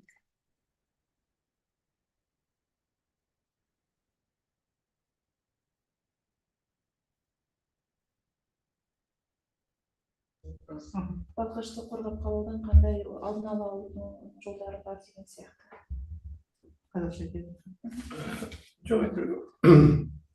Озеро Балхаш находится в Казахстане, он сточный водоем. У нее поступает трансграничная река Иле, которая выходит из Китайской Народной Республики и поступает в озеро Балхаш. 80% стока озера Балхаш составляет река Иле. 80% of the Balkhash Lake consists of the water running from the river Ile. Ile takes its original origin from China, and 80% of this Balkhash lake consists of this river flow. В настоящее время создана совместная комиссия по охране использования транзитных рек с Китайской Народной Республики, и сейчас идет процесс соглашения по вододелению. And now there is a allocated special commission for saving especially with the Chinese also participation commission for saving and for delivering water. На своей территории у нас принята программа по озеру Балхаш, отдельная программа. В нее включены как вопросы экологических, так и социально-экономических. We have a special program devoted especially for Balkhash Lake, It consists of covers all the ecological and socio-economic conditions and parts of the Balkhash Lake. В этом году в озеро Балхаш поступило по реке Иле 2 миллиарда кубометров, уровень поднялся на 15 метров. Сантиметров. And this year, according to the statistics from the river from Ilia River, nearly 20 billion hectares flow to the Balkhash Lake. Its height was raised increased until 15 centimeters. В настоящее время состояние озера Балхаш удовлетворительное. Now, today's Balkhash Lake's condition, it's satisfactory. We can say that it has good conditions. Thank you. So I'm Eric Rubenschultz with the Caspian Policy Center. I think the presentations are great. I appreciate the expertise brought here, but I'd also say, you know, when we're looking at this region, probably the greatest causal factor for all of the changes we're facing is temperature rise. Glaciers are melting, water is running off. We can do a lot of work to use water more efficiently for agriculture, and that's great. But this is water that is running off and running out of the region. We can try and dam and reservoir, and there's some efforts to that. And I would argue that there's not a lot of study being done to see what the impact of these new reservoirs and dams would be. But overall, the greatest challenge is the rise in temperature that we're facing. We talk globally about a 1.5 degree rise in temperature. Bishkek has 4.3 degrees already. We've seen 3 major capital cities in the region last summer go without water. These are particularly serious issues, and the migration issue obviously is something we need to be aware of. But I think the efforts that are being done, and Brian mentioned these, the methane pledge, getting countries to work on reducing methane emissions, which helps really, it just exacerbates this problem, is absolutely crucial. Yes, the water, trying to reserve water in the region is also really important as well, and I don't want to make light of that. But we've got to slow the temperature rise, and arguably we need to reverse it, which is something that has never been done. But at this point, for this region, which I think the historical record is absolutely right, we start to see larger portions of Central Asia being without water and not being able to support human life. I mean, we can try and make the Karakalpaks happier in the space that they live in, but it's not a happy space. And it's, I know the record goes back 30 years where Karakalpak women's milk was too saline to breastfeed. I mean, the health issues are massive. And so we have seen people, as the desertification increases, we'll see more pressure on big cities, which are already strapped for water. Again, temperature rise becomes vital for this region, in my opinion. And reducing methane emissions is not that much complicated task, right? No. They can be trapped, and the methane gas can be used for energy instead of going into the atmosphere. Yeah, well, fortunately, there is a US company that is trying to work with the Turkmen government right now, Climate Compass, which uses carbon credits to finance methane mitigation. And a lot of what needs to be done is simply replacing old valves and old connections in Soviet era gas pipelines that are leaking. It's not rocket science. It's not that hard to do. It takes some engineering expertise and it takes some money. But we're waiting to see if the Turkmen government will get on board with Climate Compass and allow Climate Compass to come in and do that work. But as Brian and Eric and I know, nothing moves quickly in Turkmenistan, so. If I can just comment to your point about one of the things I have noticed when I've spent time around the Aral Sea and talked to people on that side is that some people do not want to leave. This is the place that they grew up. This is a really important home to them. I got a lot of pushback from people who are rightly so fed up with this sort of stereotype of their home as a wasteland.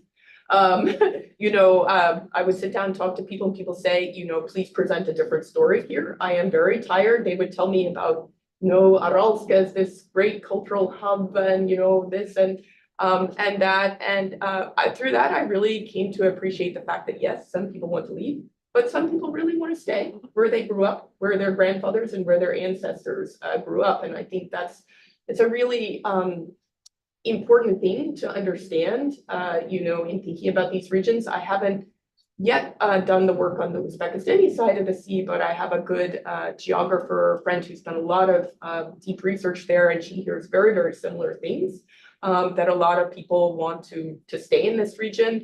If you look actually at the kind of history behind the construction of the dam, Nazarbayev, who was the president of Kazakhstan at the time, and I heard this from many local people I talked to, he said to them, look, I'm putting this energy into the dam in part because people can't be moved. It's really important that people be able to live here in the space where their grandfathers and so on, lived and so on. And that's why we need to build this dam. So I do think that's a really, it might, as outsiders, we might say, goodness, the environmental conditions there are quite extreme, why? But many people have a deep attachment to these places.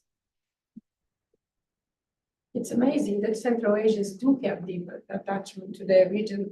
I've seen so many students in the West that finish here and go back home in Kazakhstan and many in Uzbekistan. Of course, not in every country in the region, but it's going to be really sad if all these people, or many of these people, need to move because of the climate conditions and the water conditions.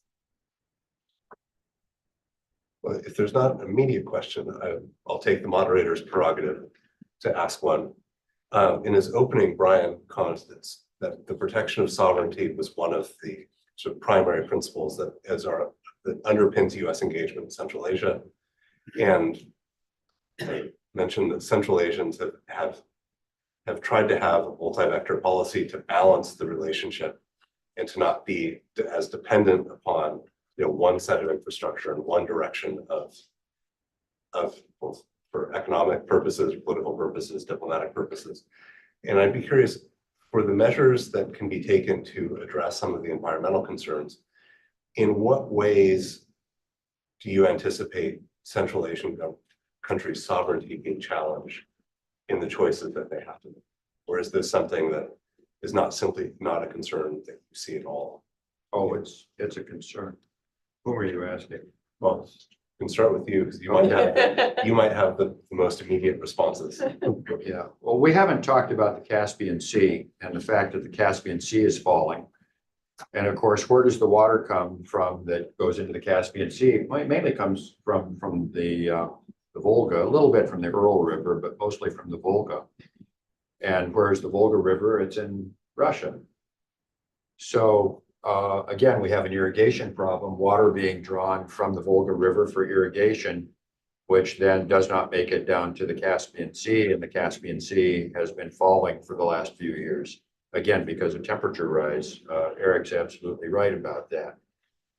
So what do the Central Asians need to do? They need to go to talk to the Russians about water management, transboundary water management, to try to keep the Caspian Sea from falling too far, creating another ecological disaster as well as a commercial disaster, because that waterway is used to connect east and west with shipping. Are the Russians terribly forward-leaning right now towards the Central Asians on these types of issues? Short answer is no. So do they have an issue? Yeah, they have an issue. They have a problem that they have to deal with, and there's no easy solution to that. Sarah, you have a... No, I think just probably echoing some of the same points. So if you look at a map of the Aral Sea, the sort of stereotype might be, if you think about the Soviet Union, that this was kind of a center periphery story. The power lines, went from kind of north to south, but actually, if you look at the way the water flows, the Amu Darya, the Sir Darya, right, they flow actually, I think it's kind of along the southwest. And so, as I said, the Aral Sea residents are downstream. So, they're coping, the water that winds its way to them has to go through many different countries first. And I think that's if the water supply lessens, I think that's one issue that you're going to see brought up again and again. Just one comment and a question for Brian, if I may. We talked about the floods that affected Kazakhstan, and the reason for these floods came from the overflowing rivers in Russia. And the reason for that is breakdown of the dams, several dams in Russia on the river that allowed a lot of water to go uncontrolled downstream and to Kazakhstan as well. And now we're hearing that water in Russia has flooded the uranium mine, and the uranium pollution is going downstream as well. Is there any way, and what these countries need to do to prevent such disasters when apparently Russia and the Kremlin do not care about infrastructure management and preservation and saving their own people and the neighbors? What was your question? The question is, what can the State Department do? What could be the action that you, as Director of Central Asia, and your colleagues can take when you have a international cross-border uranium pollution because of lack of management of the dams in Russia? That's an excellent question. Yeah. I wanna throw it out there because I think it's very important. We need to pay attention. Absolutely. These are, of course, issues that are between Russia and Kazakhstan to have those conversations. I will go back to Peter's question about regional sovereignty or the sovereignty of these individual countries being tied to their regional collaboration. I would think this would be another example of as the Central Asian republics, governments work more closely together, they have more of an ability to have those hard conversations with Russia and with other neighbors. And that's why we are working so heavily in helping them develop those relationships and work together on global problems such as this in order to have that muscle memory in working together so that they can have those hard conversations. Thank you. So a Green 5+1 could attract international organizations, environmental organizations, private businesses, international institutions that are helping Central Asia at the moment, such as the World Bank and the Asian Development Bank and USAID and others, to channel those efforts and assess them from all points of view and also contribute from all points. Not to leave it only to the government-to-government interaction, but also expand it to nonprofit organizations, climate change organizations, environmental organizations, and the financial institutions together with local businesses. They have to be convinced in Kazakhstan, in Turkmenistan, that the greenhouse emissions are to a large extent due to methane, and they have to be convinced that this needs to be done. The private companies are going to be extremely important in that. Josh, is there a question?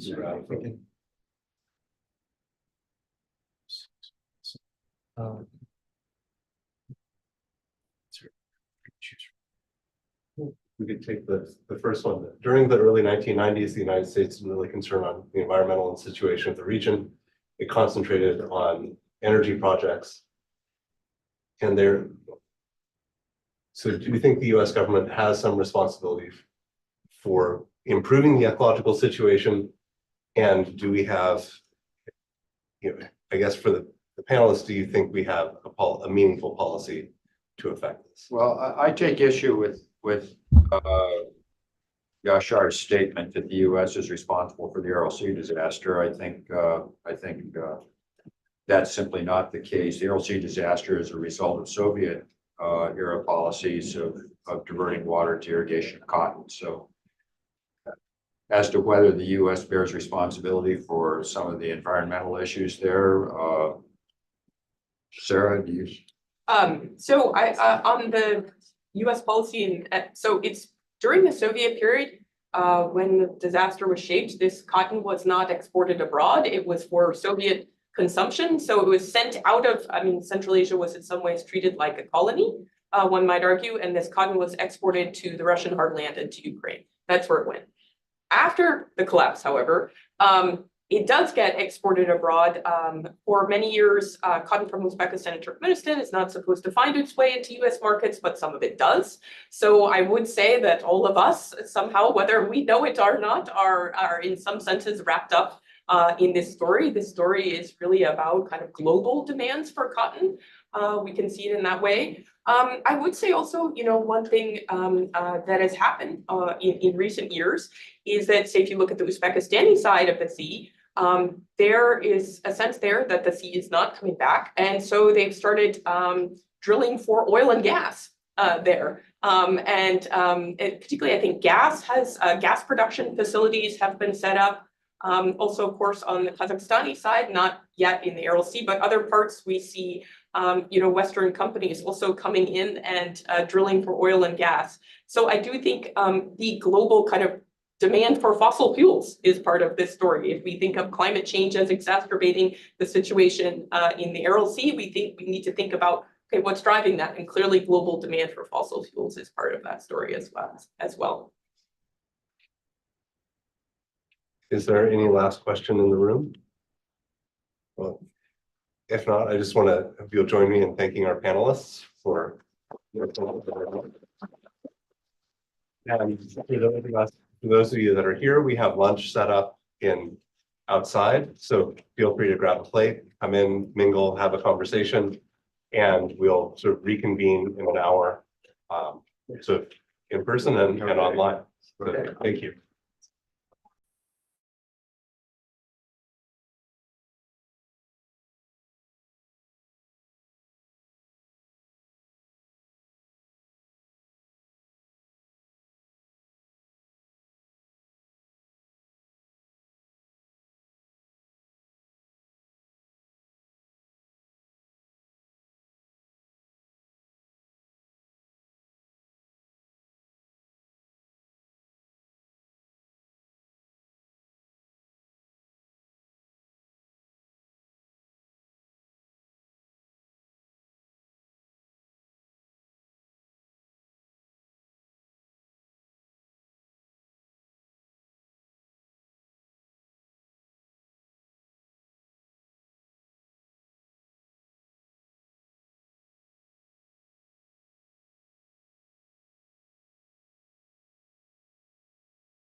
society.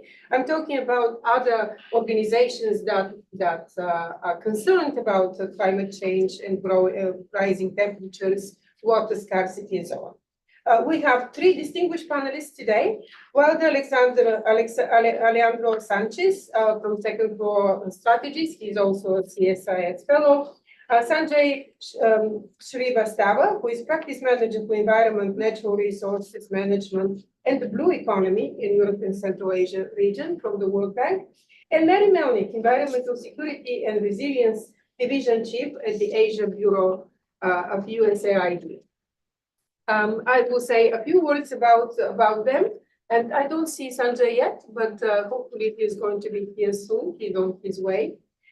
Walter Alejandro Sanchez is an analyst who focuses on geopolitical trade and defense and security issues across the Western Hemisphere, Eastern Europe, and Central Asia. He's president of Second Floor Strategies, a consulting firm based in Washington, D.C.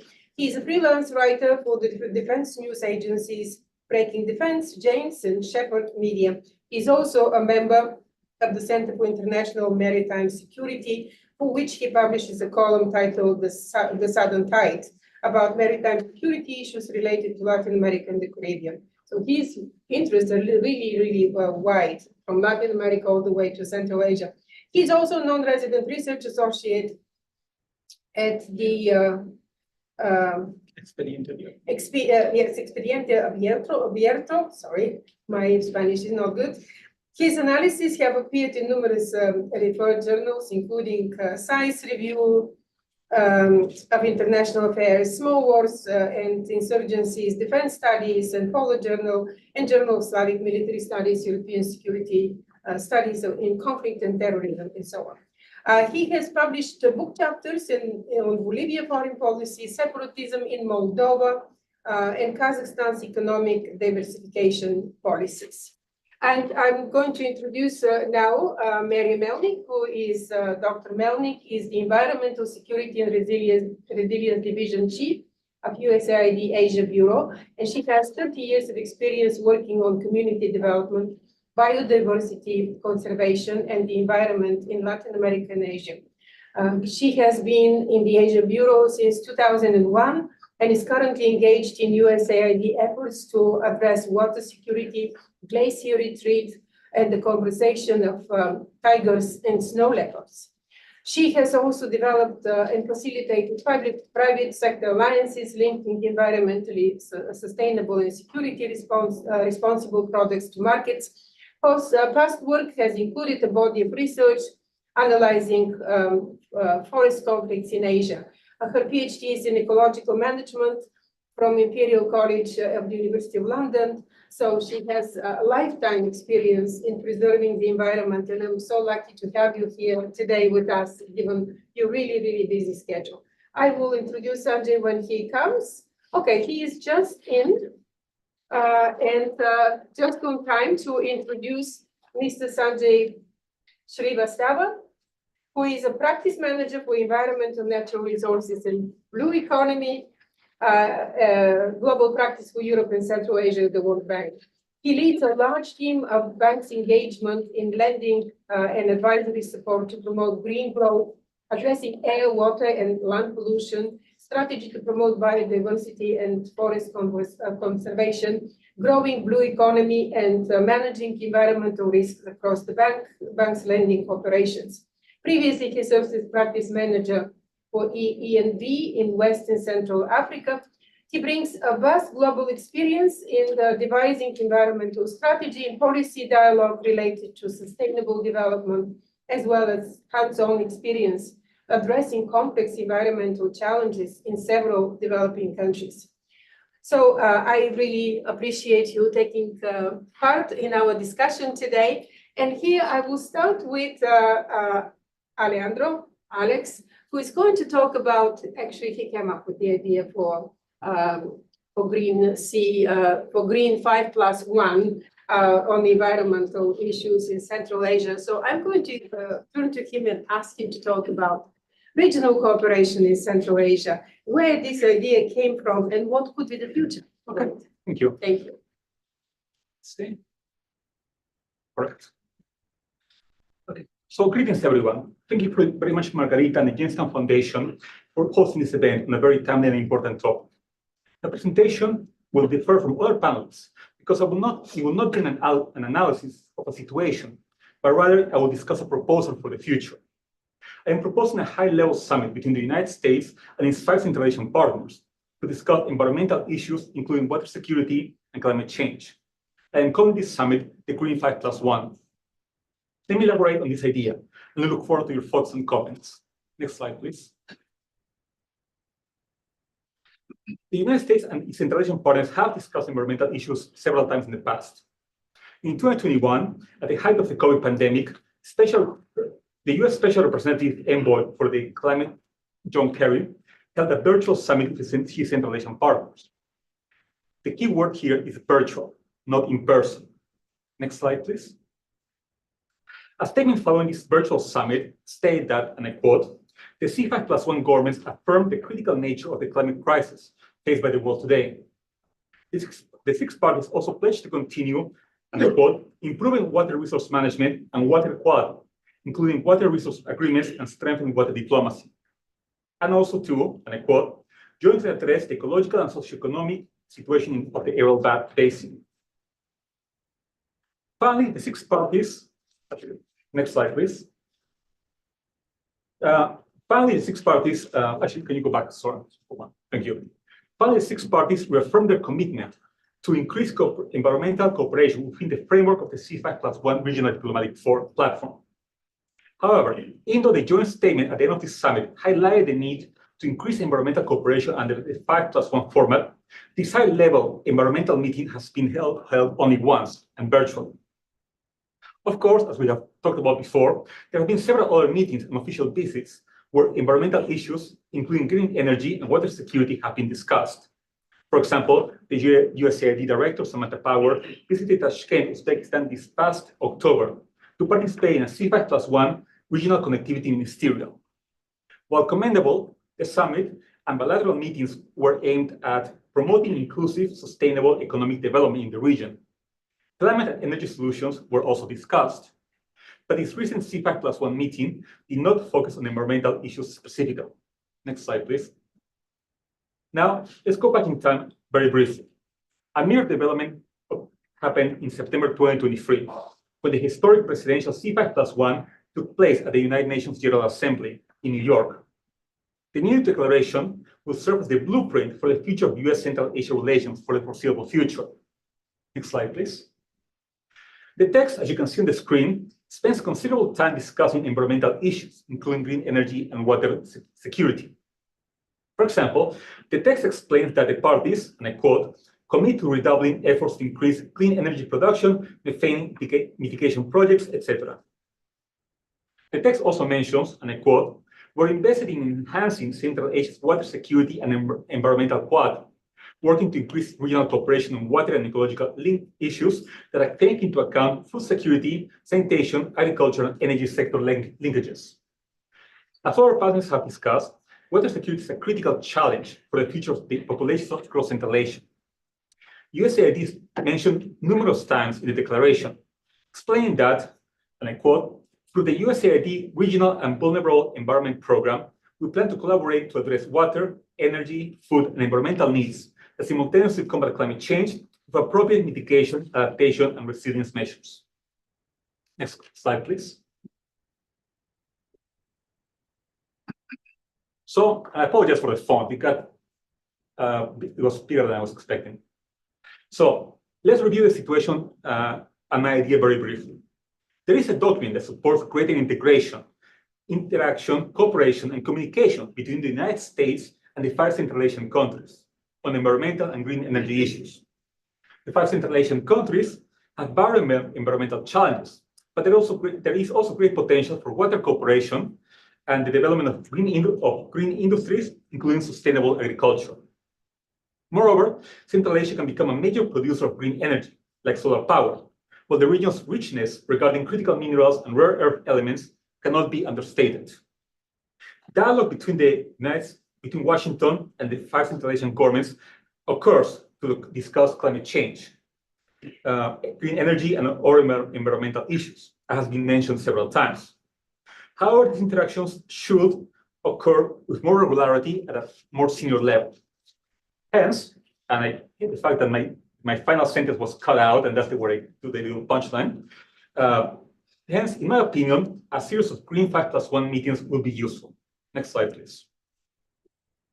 So, okay, that image wasn't supposed to be in the middle of the slide. I apologize for that. Okay. So why is the Green 5+1 a good idea? By stating that a Green 5+1 summit occurs as part of the New York Declaration, we can keep this document alive and relevant. Two, it provides another alternative to maintain constant communication and dialogue at a high level between Washington and its Central Asian partners. Also, there is this question of diversity. We already have several meetings of C5+1s. As previously mentioned, last October, there was a C5+1 regional connectivity ministerial in Tashkent. In February of 2023, Secretary of State Antony Blinken visited Astana for C5+1 ministerial in the Kazakhstani capital. Previously, there was another C5+1 ministerial in October 2022 during the United Nations General Assembly in New York. Of course, now we have a presidential C5+1, and as I have argued previously, a sitting US president should visit Central Asia for a presidential C5+1 in the region. This past March, there was Kazakhstan hosted the first ever Business 5+1. You can see a little screenshot of the event. And this Business 5+1 was aimed at strengthening regional integration for businesses. Finally, the New York Declaration also mentioned the future of a C5+1 critical minerals dialogue. So, a Green 5+1 is another tool in the toolkit that relevant parties can utilize to maintain high-level communication between the 6 continents. In other words, high-level or senior meetings on environmental issues helps the diversification of the C5+1 framework into areas that require constant communication, dialogue, and cooperation. Discussing foreign policy, business, and investment opportunities is of course important, but we need to also focus on other issues that deserve more and require a constant flow of interactions. Next slide, please.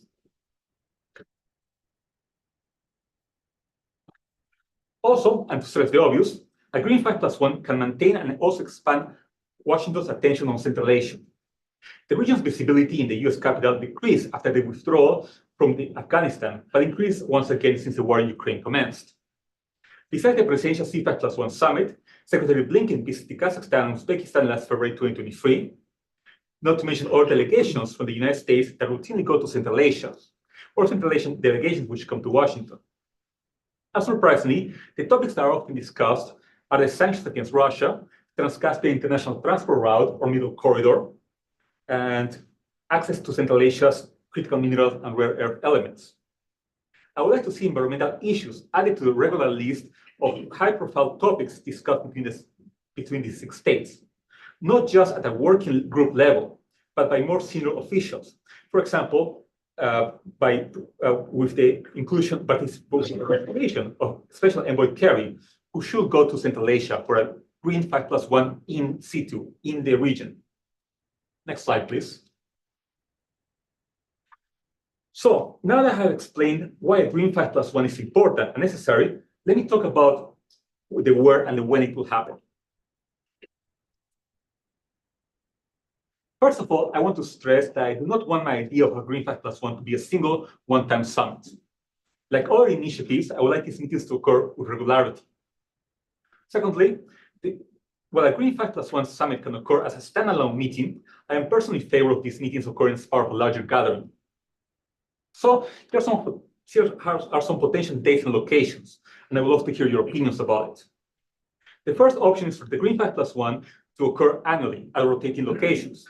For example, Washington can host the inaugural summit, followed by Astana, Tashkent, and then we can see if the other Central Asian governments are interested in hosting these meetings. 2, another option is for the Green 5+1 to occur during major conferences. For example, as a side meeting during the annual United Nations General Assembly or during the annual COP gatherings on climate change. Anecdotally, the next COP29 will take place in Baku, Azerbaijan, which is the Caspian neighbor of Kazakhstan and Turkmenistan. One problem with this option is that I would like to see the Green 5+1 occur in Central Asia, So more relevant actors and agencies can participate, including the affected populations, the populations who are affected by these natural disasters and climate change. However, if there is time and an opportunity for all 6 parties to meet in November in Baku under the C5+1 format, I fully support that option. Next slide, please. If I could advise Kazakhstan's President Kassym-Jomart Tokayev, I will recommend him to invite the 5 other parties for the first ever Green 5+1 summit at the 2025 Astana International Forum. The forum was originally established in 2008 and called the Astana Economic Forum. The last version of the Economic Forum took place in 2019, and then there was a hiatus due to COVID.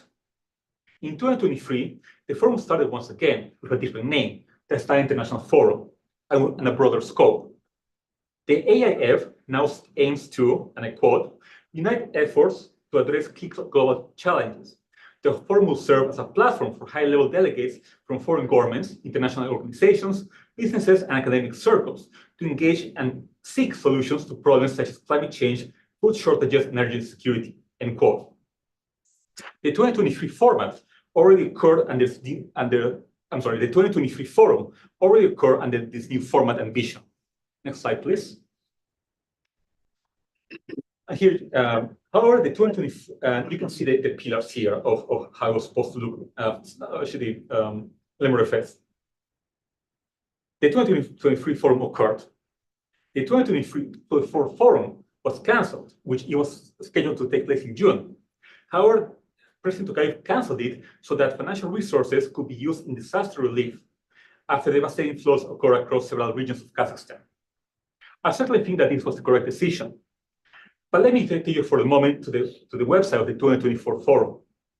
These are the topics or the pillars of the forum. And you will notice that one of them involves energy and climate change. Next slide, please. Also, if we see the 2023 forum's agenda, there were several panels which addressed the green economic transformation, green energy transition, and economic and environmental consequences of achieving carbon neutrality.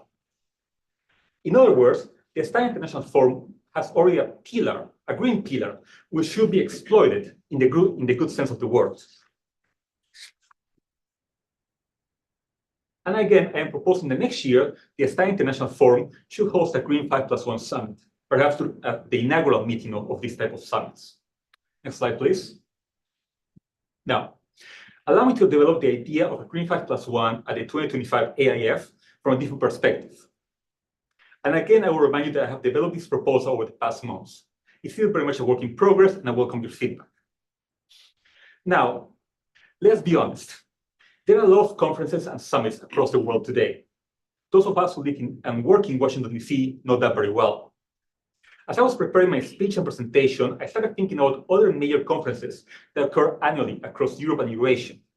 We have the Munich Security Conference in Germany, which describes itself as the world's leading forum for debating international security policy. Then there is the Davos Economic Summit in Switzerland. Next slide, please. Meanwhile, moreover, the Institute of International Strategic Studies, based in London, organizes the IISS Shangri-La Dialogue, annually held in Singapore.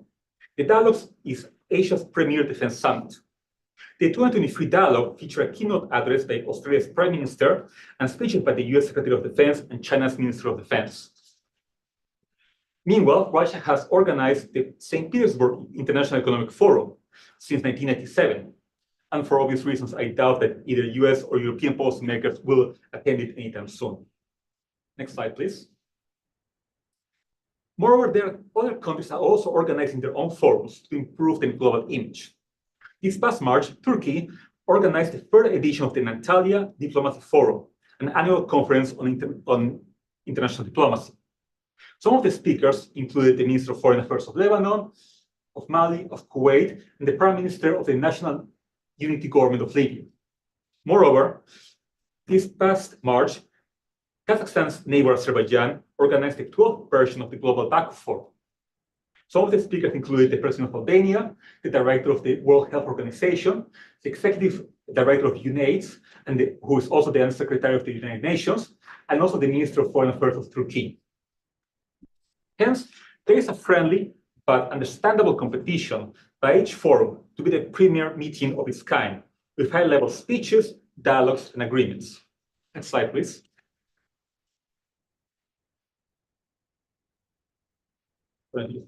Please.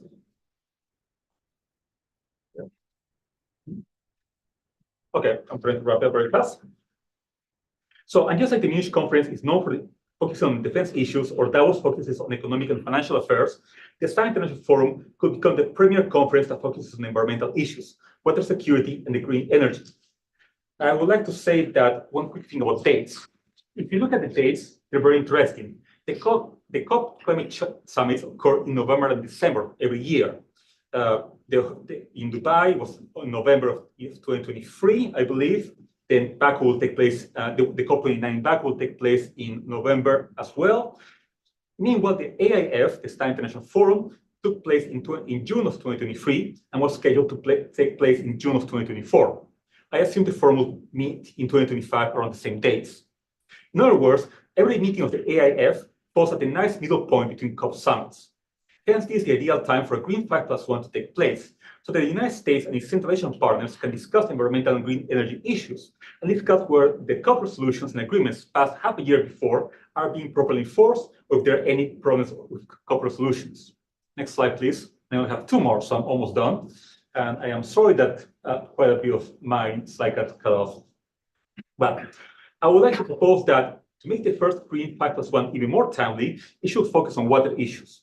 Unfortunately, while communication and cooperation among Central Asian governments is increasing across several fields, water cooperation between Central states is declining. The border clashes between Tajikistan and Kyrgyzstan over access to water resources is a prime example of this situation. Hence, there has to be more dialogue and to promote trust between these countries, to find mutually beneficial answers to water-related solutions, to water-related problems. Having a Green 5+1 specifically aimed at water would be a great framework for discussion and for support of international law. Moreover, next slide, please. If a one or two Green 5+1 summits occur, I think there should be a Green 5+1+1. Some will allow to play with the format a little bit, so that the International Fund for Saving the RLC can become a participant. In other words, this is because I believe that IFAS has proved to be a great asset for promoting dialogue and action on water issues in the RLC basin. As for the Green 5+1, if a summit occurs on water issues, perhaps it could conclude with a memorandum of understanding and cooperation on water flows. The 5 Central Asian governments need to discuss issues like droughts, water consumption, irrigation projects, declining rainfall, and the construction of new reservoirs, which affect the flow of water to neighboring countries. Discussing the access and usage of water is a sensitive topic in Central Asia, but I want to believe that having Washington promote constructive dialogue on water issues with its Central Asian partners can lead to positive breakthroughs. This is one more reason why I believe a Green 5+1 can be very helpful to Central Asia. Now, last slide, my conclusions. To conclude, let me summarize my proposal. The time has come for a high-level framework meeting that promotes dialogue on a regular basis between the United States and Central Asian countries, with a focus on the environmental, water, and green energy issues. The New York Declaration, which will be the blueprint for the future of Washington's interactions with Central Asia, must be kept alive and remain relevant. Interactions, including high-level meetings between Washington and Central Asian partners, must continue to diversify, not solely focusing on foreign policy or business and investment affairs, but also to address other topics like the environment. A Green 5+1 will achieve all these goals. There's plenty of real estate in the calendar of annual events where a Green 5+1 could occur, perhaps as a part of a larger gathering. While the Green 5+1 should arguably be open only to the relevant government officials, subsequent summits should expand to allow side gatherings with other relevant actors in affected communities. Hence, it is vital for the Green 5+1 to occur in situ in Central Asia, so that the people of these 5 nations have an opportunity to voice their opinions, ideas, and concerns as well. A mere conference like the Stein International Forum is an ideal location for the first Green 5+1 in Central Asia, and provides a broad stage for more dialogue. The United States interactions with its 5 Central Asian partners are evolving, giving new developments, new crises, and new opportunities. Similarly, the environment and the effects of climate change are no longer a possibility, but a part of everyday life. Hence, the Green 5+1 can be a vital tool for the United States and its Central Asian partners to find solutions to common problems. Thank you so much. And I apologize for going over time. It's okay. Thank you, Alex. Thank you. It's a really interesting idea. And the good thing is that the Astana Economic Forum is also already developing this green pillar, which is a cue to us, as we talked in the previous panel, that unless private companies are engaged in preserving the environment of Central Asia, in reducing methane emissions, in designing ways to save water in agriculture and in industry, nothing is going to change just by dialogue between diplomats on any side, on all sides.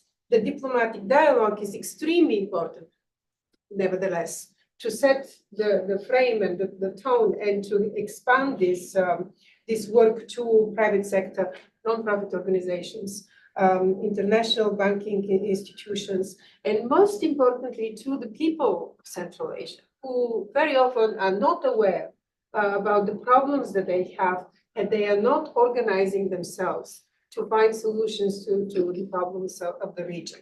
And I will turn now to Mary, because she's representing USAID, a very interesting initiative that is a tool to monitor water resources and water management. So we're moving from ideas of diplomatic dialogue to concrete work that the US government is doing in the region, and then we'll turn to the World Bank with the incredible work that they're doing. Thank you. Thank you so much, Margarita. And that's actually a perfect segue. Margarita is indicating some of our most recent work. What I would like to do, maybe as an outline for just my brief remarks, is I'm looking at the agenda and the 2 areas. One, Central Asia becoming part of the solution, which is the actions, and reflecting. I hope throughout this presentation remarks, I'm able to emphasize the important work that the governments of Central Asia are actually standing up, leading, and contributing. And USAID, as a development partner of these countries, is helping to support the technical assistance, some data, organizing, convening, to help achieve the C5 countries' development goals. So I want to highlight the countries themselves are the main leaders in some of the actions, and then some of the details about USAID's response, given that leadership role and the importance of water security in the region, some of the tools that we've done. Perhaps if it's of any help, because I imagine your discussions this morning were very wide-ranging, and I'd also like to pick up on what our State Department colleague Brian Stimler had indicated this morning as well. The United States obviously has been with the process for many, many years.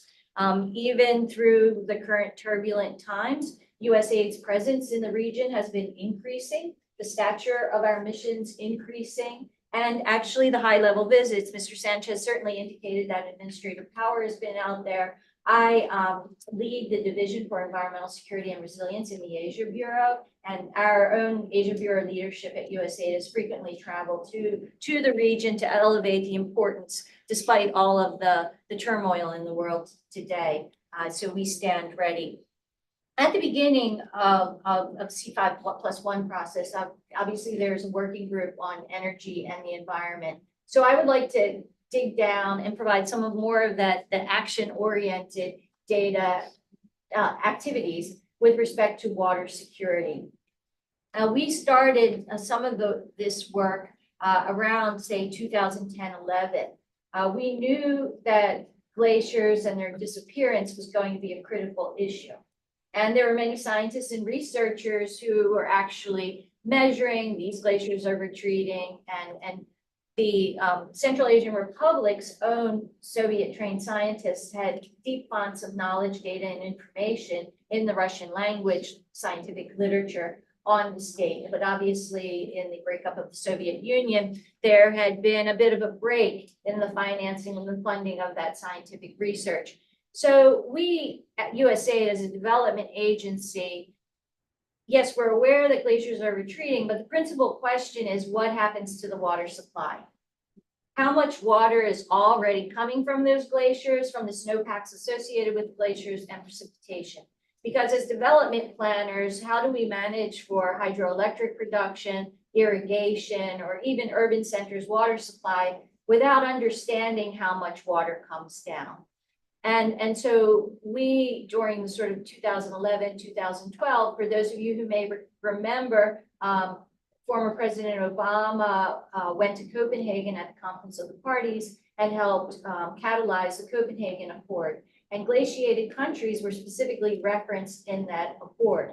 So as a result, USAID received significant funding to address this glacier issue. And what we did at USAID is, well, we worked in South and Central Asia. So every country in Central Asia, plus South Asian mountain countries, Pakistan, India, and Nepal. We worked with respective universities as well as hydromets. And I think in Central Asia, you're aware several countries have an Institute of Water Problems. And we worked with them to begin reinstating the monitoring of glaciers and the water flows coming from the mountains. At that time, the problem was that you needed supercomputers, and we worked with the University of Colorado with that. So from about 2012 to 2018, we can figure out a way to share the data and research and the results and the reports for everyone who are interested in history. And I'd like to just pick up on this strand from Margarita's comments. So fast forward, most recently, and last summer particularly, we began working with Dr. Aurora Gafurov, and he has an Institute of Water Innovations. And he developed, some of you may be aware of the ModSnow tool, which monitors snowpack on mountains. He modified that tool to include glaciers, as well as looking at changes in time and different areas. And for the scientists in the room, including the temporal and spatial changes. So what has resulted is that he's able to develop, he has a program now that is currently being trained and we have trained and is being used to some degree by hydrometeorological departments. Oh, do apologize if I turn up. In the region, a program that you can put on your desktop computer or laptop, and government staff can monitor real-time the water flows from the region. So now we have almost instantaneous data that can help those who are managing water and making decisions on water. What are we anticipating? To some degree, we're even pushing the envelope and beginning to predict the unpredictable. You have a little bit of data ahead of time to indicate whether you may have problems with floods. And it's particularly important water management tool. So we've just finished that activity. Hopefully in the near future, we will be able to do a little bit more. Our missions and offices in Central Asia are also doing quite a bit of on the ground, quite literally significant work in the area. You've heard mentioned, I've at least this morning by Mr. Stimler, as well as by Mr. Sanchez, the wave activity that USAID is contributing to from the Central Asia Regional Mission in Almaty, the water in vulnerable environments. And they have a whole host of activities from sub-basin transboundary dialogue, addressing this concern that has been raised about water is a flashpoint for potential conflict or even indications of past conflict. And so how do you begin some of these dialogues? And for those who track water is highly complicated, right? So you have people at the local level, at the cross-border level, sub-basin, basin. So our office there in Almaty is moving forward on that. They're also working on the environmental restoration of the Aral Sea, a program called ERAS. They've been giving out a series of sub-grants on integrated river basin water management as well as looking at, I think one topic that's, and the words that are often used are the water, energy, food nexus, right? The water is critical for the energy supplies of these high mountain areas, the hydroelectric production, and the irrigation in sometimes very arid conditions, certainly in the area. And we're dealing with both factors such as the significant drying of the Aral Sea due to human impact and actions, as well as climate change being a threat multiplier and exacerbating factor of what is going to be the future of water in the region. I do want to also focus, perhaps, I don't know to what extent this has been addressed here, and to throw in my snow leopards, as was given in the introduction.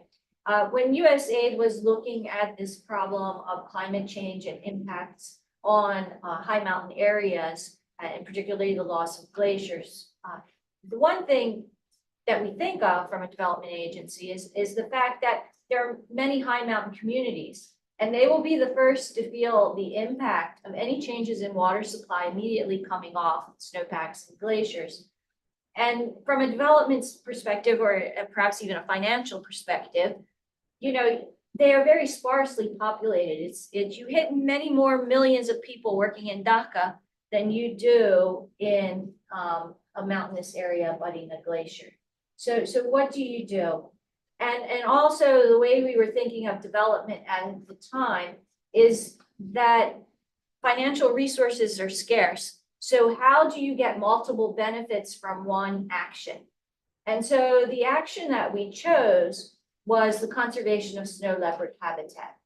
There are communities in these areas. Now, for those who are scientists, snow leopards are not roaming the glaciers. We understand there's not geographic overlapping precisely. Yet the snow leopard habitat is in headwater areas of certain streams beneath the glaciers and snowpacks, they traverse the snowpacks. And that if we know we are at grave and it's already proving now, immediate risk of a loss of water supply, then we need to do everything we can and look for every tool in the toolbox to address this problem. So when we felt that it was very important and urgently important to implement strategies and approaches for watershed management and watershed conservation. So the vehicle for which was the snow leopard, at the same time working with the high mountain communities for adaptive measures for their different pastoral animals, at the same time reducing human-animal conflict, protecting the snow leopard. So the multiple wins is that you're supporting communities and adapting to a changing climate, reductions in water flow, as well as conserving endangered species now listed as threatened. Again, for those who really know the details of this, it's now listed as threatened by the IUCN, no longer endangered, and also contributing to watershed management. Now, I want to just reflect on one part of the leadership aspect of this. USAID had funded activities for snow leopard conservation in several countries, including the Kyrgyz Republic. And the Kyrgyz Republic has taken a leadership role on a global snow leopard and ecosystem protection program, which to this day, and absent great deals of donor funding, is still alive and going exceptionally well. So again, I really want to truly recognize the leadership of different countries in Central Asia. And in this particular case, the Kyrgyz Republic holds the Secretariat for the Global Snow Leopard Initiative. So why am I saying that? I'm not sure which areas of this work that all of you engage in, but what I'd like to do is just share this information with you to present ideas that when we're talking about water management and water security, it may not be exclusively about dams, reservoirs, canals, that there's a much broader area of looking at this. And then you have the compounding factor of the drying of the Aral Sea. So I think I perhaps have covered everything. We hope to continue in these lines of efforts.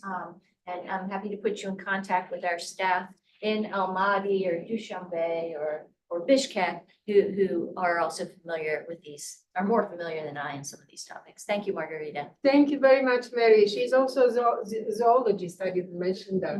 This is why she is interested in these complex measures to preserve the environment and to preserve the flora and fauna as well.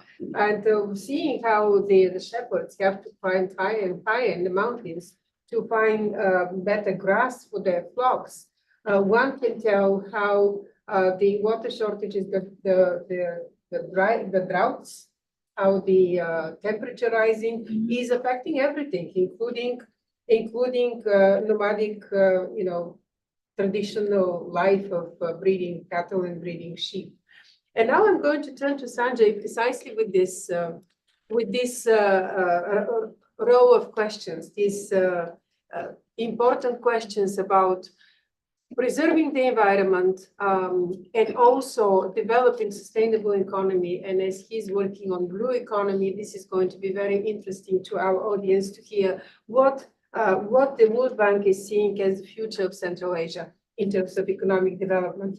But one thing I wanted to mention before you start, in this morning, two ideas came very forcefully about what Central Asia needs to do. First, urgent measures to preserve the environment. One was to tackle the methane emissions, and two was to stop producing cotton, figure out what else to produce, but not produce cotton, which is taking a lot of water. And with this, I'm turning it over to you. Thank you. Thank you, Margarita, and thank you, fellow panelists. As my name indicates, I'm Sanjay. I lead the environment group for the World Bank for whole of Europe and Central Asia. And I'm also joined by my lead environmental economist, Paula Agostini, who's actually, I requested her to join me because she has worked in Central Asia country for at least 6 years, if not longer, while I joined only last year this the region. But anyway, I'll be making some quick PowerPoint presentation, which we actually discussed, but I'm not going to go through all of it, just to leave some time for more questions, specific. If you can, yeah, up there. Okay, yeah, just keep going to the next one. So I think we will talk primarily about the priorities, the challenge, and what we are doing actually. I think also, unfortunately, I didn't join this morning, but I think there are lots of discussion about how the climate risks are sort of multiplying the overall security environment, and that relates to what we do and what we've been discussing also as part of strategy. But anyway, just in terms of priorities, I don't know how many of you know how the World Bank is organized, but we organize by different regions. So Europe and Central Asia region covers all this country, and Central Asia, we call it a country management unit. So we have a ground presence in all those 5 countries. We have more than 50 staff based there, with the country director based there. A lot of technical and the sector people are based in Washington, DC and other places. But also we have a very strong lending or a portfolio of lending there. I think if one were to count it, it's like close to about $5 to $6 billion of investment into different sectors. And we use different tools to engage with our client countries. Well, primarily 3, I think for better or worse. First is that we have a tool called development policy lending. Essentially, these are budget support. So what we provide budget support to all these countries, but in lieu of budget support, we actually focus on key policy and institutional action that will green their economy. So I think we call this green DPOs or the green DPO. So I think we have plenty of those DPL programs engagement where focus on energy sector. So we extract a lot of, for example, the subsidy reduction in the energy sector. Or in water sector, we also talk about how to provide the right kind of pricing, how to make utilities more functional. Or it is on agriculture side. So we are also removing the dirty subsidies into creating incentive for more greening or bringing agriculture smart technology. So that's one set of instrument. The second set of instrument is what we call as a lending instrument. Please go to the next slide. So we call it lending instrument. Yeah, go next. Exactly. and which is where we do direct projects. So we have plenty of projects in the environment, and I'll be listing some of those projects, what we are doing on those, particularly on what we heard from you all on the water side, on restoring the degraded landscape, including some of it is on the snow leopard and monitoring of the glaciers, as well as also trying to restore forest, try to restore some of the pasture lands, also try to bring in more economic and community-driven activities so that we can reduce the dependence on natural resources and stuff. And the third area, because the lending is only limited in terms of their borrowing capacity, but we do use what we call as a technical assistance or a policy dialogue. So we do look what we call as economic sector work, and we have plenty of those economic sector work. We have lots of critical dialogue that Paula and his team led, which is actually to really analyze the landscape of where the hotspots are. But primarily, I think going quickly through my presentation, we realize as part of our economic sector engagement, three key priorities are emerging: diversification and green transition. We know that the economies are very fossil fuel dependent. They are also a lot of cotton dependent, or the agriculture produce dependent that have huge carbon footprint. So our strategy is to advise them on how do they move into green transition, how do they diversify their economy into sectors which do not have that kind of carbon footprint. The second is to create more and better jobs. So I think a lot of jobs are associated with fossil fuel. So I think how can we create green jobs, better jobs? Can we have better understanding? And then also the inclusion process. Given the whole governance setup, we also are very, very aware of the fact that, if the citizens have better voice, I think probably the economy will start to get more greener. Next slide, please. Next, please. So in terms of key challenge, I'm just going to show you a couple of pictures and, a couple of, so we all know that, the whole of Central Asia has got mountains and steppes. And, if you can see those, they're on the eastern side, you will see lots of mountains. And if you travel west, I think you will see a lot of steppes. You will see a lot of vast land. And I think, as Mary mentioned, also huge amount of land. I mean, I also worked in Bangladesh. I was posted for 3 years. And I guess every square kilometer has got, 2,400 people living in there. Compared to that, I think, it's like 1 person per square kilometer. So it's really a huge amount of landscape. But then most of this landscape is degraded. I think, the reality is that these are not productive landscapes. So how do we bring them into productive landscape? Also, a huge amount of land degradation along the borders. And so I think not only that, but also I think people in the rural areas do not have access to the same level of prosperity.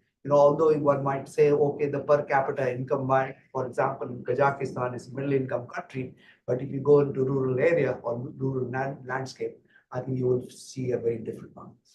The other thing is, if you see, we did, and this is actually taken from Paula's report, which we actually completed only a few months ago.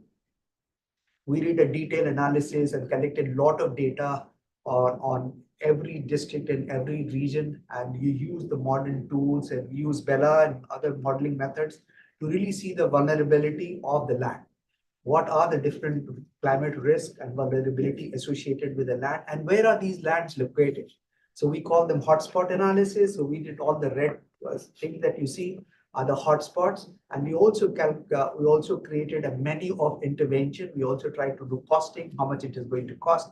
And we also did a prioritization in terms of what would be the cost benefit if one were to invest into it, both in terms of protection of the environment, climate risk mitigation, as well as community development. So I think we have that report and it's freely available. But if doing nothing, actually essentially is going to cost them close to about 4% of average GDP.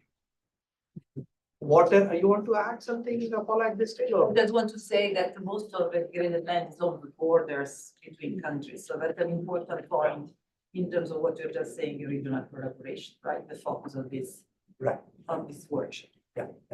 And water, we all have been discussing, Mr. Sanchez has been discussing water, Mary, you've been discussing water.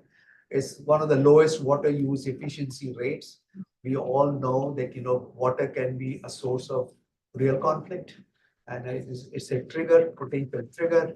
We've been working very deeply on water sharing and collaboration, and we have several forums.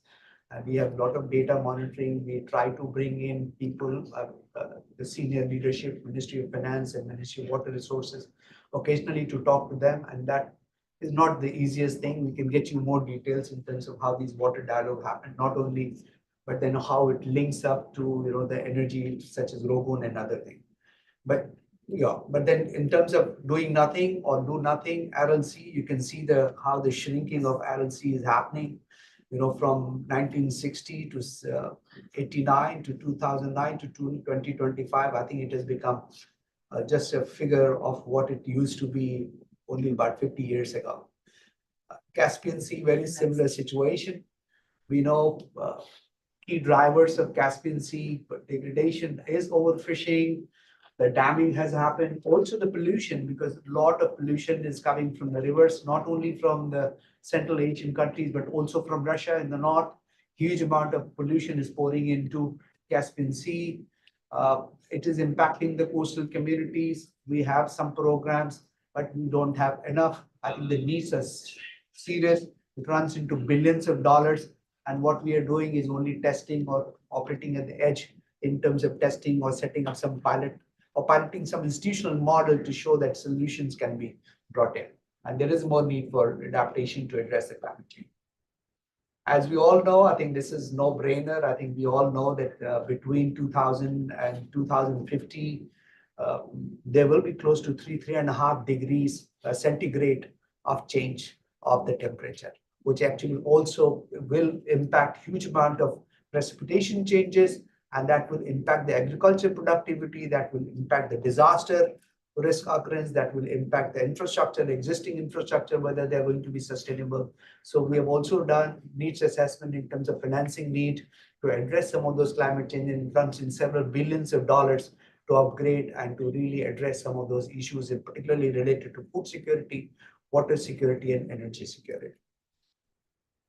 Also, this is just a graph to show that carbon emission intensity in Central Asian countries is relatively much higher. As you see Turkmenistan, you can see Kazakhstan, and obviously, I mean, it's no brainer. One knows that these are oil dependent economies with huge reliance on oil product, not only but also inefficiencies in other sectors such as food production or water management.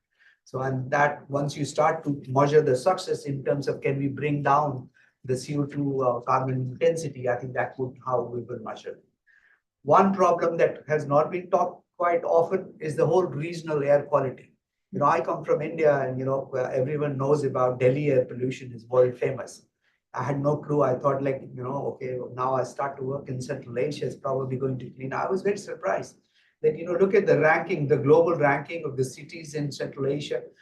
They're like 44, the Bishkek and the Almaty, I think they're also, I mean, go there in winter. Everyone from Minister of Finance to Prime Minister is talking about air pollution. Come summer, people forget about it. Again, next winter. So we are doing something about it. We just did a regional engagement in terms of what kind of policy need to be streamlined on the energy subsidy side, also in terms of setting up new standard for NOx and SOx, also PM 2.5, have better monitoring network, and also did a source apportionment study in terms of which are the sources contributing to the most amount of PM 2.5 and what portion is generated due to dust storms, but then what portion is man-made and what we can fix. We also have a big lending program, $50 million, I'll show you, where we're trying to address some of these household heating related systems. So these are some of our program. Oh. Okay, this is the resilient program. Why is it not on my screen? So this is the Resilient Landscape Program, which is umbrella program. It's a regional program. It's a $242 billion of soft loan. Plus, we also have trust fund, close to $13 million trust fund from Pro Green Resources, which is the World Bank donors, and also $5 million from other sources. So a huge amount of money is being pumped in. We have also got in GF. So we have engagement in Kazakhstan, Tajikistan, Uzbekistan, and Kyrgyzstan. I think, and I'll only talk about the challenges when we would develop the series of program. It was not developed all at once because it was done country by country. And the biggest problem was, and Paula can talk more because she was the one who led all the different dialogue, they were unwilling to collaborate. For example, there's a large portion of each country program is the regional collaboration. So they get money in their country only if they collaborate with others, which is about sharing the data on water, sharing the data on agriculture or on the land degradation. Also, I think in terms of finding common capacity and common policy set. Paula, you want to add a few sentences on this?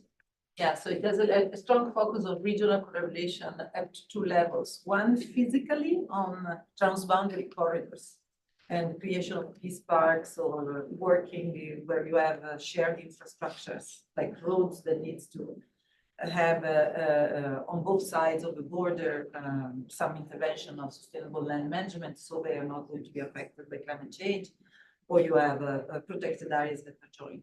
And then what Sanjay was saying, really working on the policy side and on the data side together. So common protocols for fire management on both sides, common protocols for managing the biodiversity, that you can have some antelopes that are crossing among borders, or just managing the watershed together and similar things, and the data and a lot of data sharing. So that's how we're working now through this program. So it's a series of national projects, but with a very strong regional component in each of the projects. Next slide, please. So obviously these pictures only to give you a glimpse of what is the outcome. You know, we invest so much of money. What is the change in the ground?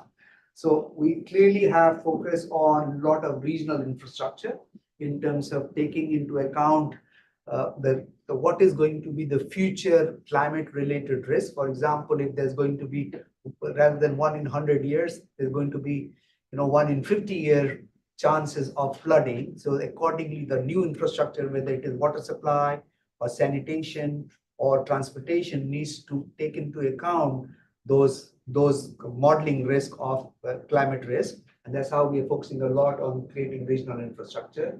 A lot of focus is on enhancing the agriculture productivity with lesser inputs and with cleaner inputs. And that also means that, helping farmers use the same land to produce more with less input. So we're focusing on transboundary ecosystems and CO2 mitigation, which essentially is trying to bring some of these degraded land with more forestry and reforestation and afforestation initiative involving the communities.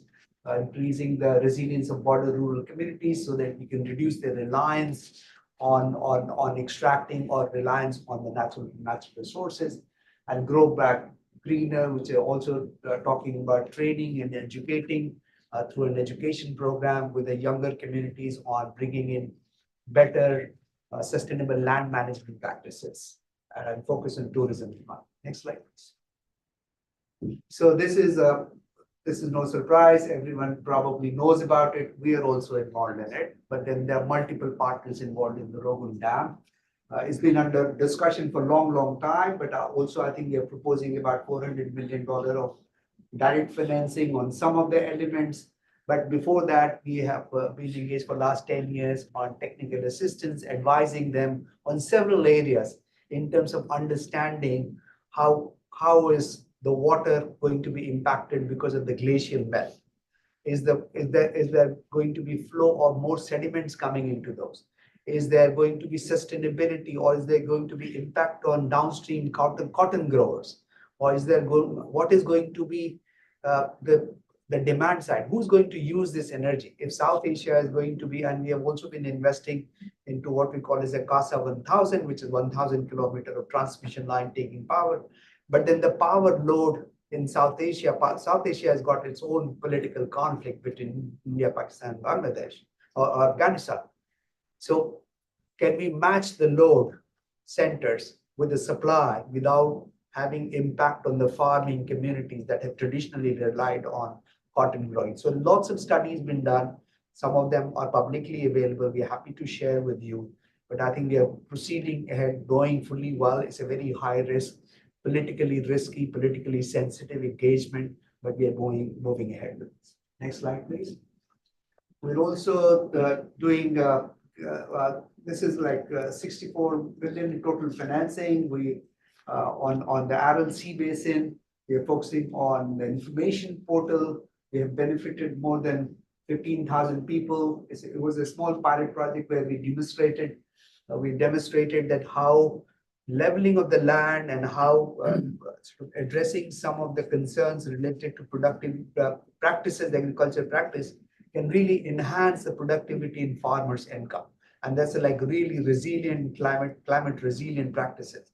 And that has worked very well, and the government is going to expand some of those. But this was a very small pilot project. We can't claim that it has shown result at a scale one would like to see. Next, please. Okay, and this is another Blowing the Caspian Sea GF project. Paula, you want to talk about it?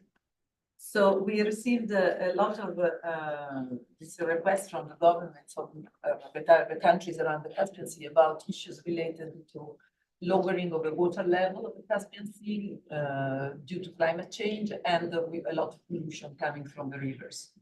So they approached us for the preparation of the very first initial, very small $12 million project to work with Kazakhstan, Turkmenistan, and Azerbaijan to address these issues. And it's really just starting, the preparation just starting. And we hope that will be a good platforms to then bring more development partners and more actions in the Caspian Sea, given also all their interest that is there for the middle corridor, so for using going through with the railways arriving at the ports in Aktau in Kazakhstan and crossing it over all the way to Baku. So it's important that the Caspian Sea is healthy, that the water don't continue to go down, and that we address also the issues, potential issues, or even more pollution and biodiversity loss in the Caspian Sea. So it's just starting. We hope it will be a good platform. Thank you. Next one. Okay, this is the air quality project, which was approved about 6 months ago by our board, but $50 million lending to Kyrgyz Republic. So we're focusing on Bishkek city, which is about primarily addressing some of the household heating, because they use dirty boilers and dirty fuel. So we're trying to create a financing tool, an instrument which actually mixes a bit of grant element into commercial lending, so that we are creating a market so that the people would be willing to borrow more to change to heat pump, basically.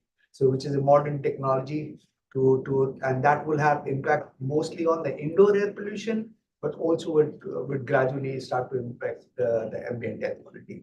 But then only one point to mention that, this is a pilot for one city, but it needs to be expanded to the whole Kyrgyzstan. But there's also transboundary. With a huge transboundary, there's a balloon effect. You can't just fix air quality in one city and think the problem is solved, because then the pollution will flow from the other parts into your city anyway. So I think there is a huge regional phenomena, and then people start to complain saying, oh, my air pollution is bad, or air quality is bad because of my neighbors. So it is also one of the factors that drives the conflict. So I think one would need to address it more holistically and regionally and bring it as part of the dialogue, as you were saying.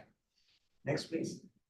Okay, these are some of these diagnostics and reports and the dialogue series, and these are all available. Please let us know. Focuses on circular economy, air quality, landscape restoration, in different degradation of mountains to country forestry notes. So these are not a desk study. These are studies that are backed by very strong data and data collection and partnership with the client side. And these have been released and disseminated, and it has influenced several of our policy dialogue. But these are available for discussion. Next, please. Okay, the CCDR, or the Country Climate and Development Report, is a relatively new tool that the World Bank has started using in last 2 years. So we have started to say that the Country Climate Development Report is so strongly linked to climate, and vice versa. The development is impacted by climate, and the climate is impacted by the development. So in order to understand this nexus of different sectors, how their export policies, how their subsidies in different sectors, how their sectoral investment, how their different hotspot treatment relates to climate and how the changing climate is going to impact the labor market, for example. Will there be, for example, we did similar studies in Africa where we found that the labor productivity will go down because the number of hours that the labor can work during the day is getting shortened because of the high extreme temperature. Similarly, the water is going to impact, the water availability is going to impact the vector borne or the health response system. So I think we understand all these nexus. So we produce for every country now, almost every 2 years. So we have launched the CCDR for several of these countries in Central Asia, and some of them are available. For example, Kazakhstan, some of them are in the works. So we'll be happy to collaborate or happy to share information as they get developed. I think that's about it. Next slide, please. Okay, so in the long term, I think these are the summary of we are trying to pursue economic transformation and regional. We realize that Central Asia is less integrated, and then we're trying to bring in that integration so that the economic policy are consistent across, and that is where the regional cooperation will happen. The better job agenda remains very important, but also linked to climate is a very, very important factor. And when I say climate, I think one can translate into what happens in agriculture, hydropower generation, water security, etc. Climate becomes very centerpiece of any dialogue that we have on them. Let me stop there, and thank you so much for that. Thank you very much. Thank you very much. And this is such an interesting presentation of all of you. All of your remarks and presentations were really very enriching. Let me ask you the first question, and we'll open now for discussion. How do you assess the regional cooperation between the governments of Central Asia on green matters at the moment, water preservation, land restoration, pollution restrictions, and so on? What is your assessment of their willingness to work together on these matters? And the second question is, do you see involvement by the communities as well? Then, please. Thank you. Big question. So I'll just follow up within the context of my earlier remarks. Historically, many countries in Central Asia, as well as South Asia, I mean, there are the issues of the data sharing. So when in 2012, when we began working with each of the countries and their hydromet or water problems institutes, is a new field, trying to understand how much water is flowing from glaciers and snowpacks. So all of the countries were in the room together for the trainings. And so there was the opportunity that everyone had their data and were there. But at that stage, so there was no hesitance in sharing data, but at that very early stage, each country was trying to understand its own individual situation with its own basins. So I think there was great camaraderie, and the project was called CHARIS, CHARIS, standing for Contributions of High Asia Runoff from Ice and Snow. That there was a social networking and a cohesion among these research institutions. However, the scientific data, the first step is my river basins.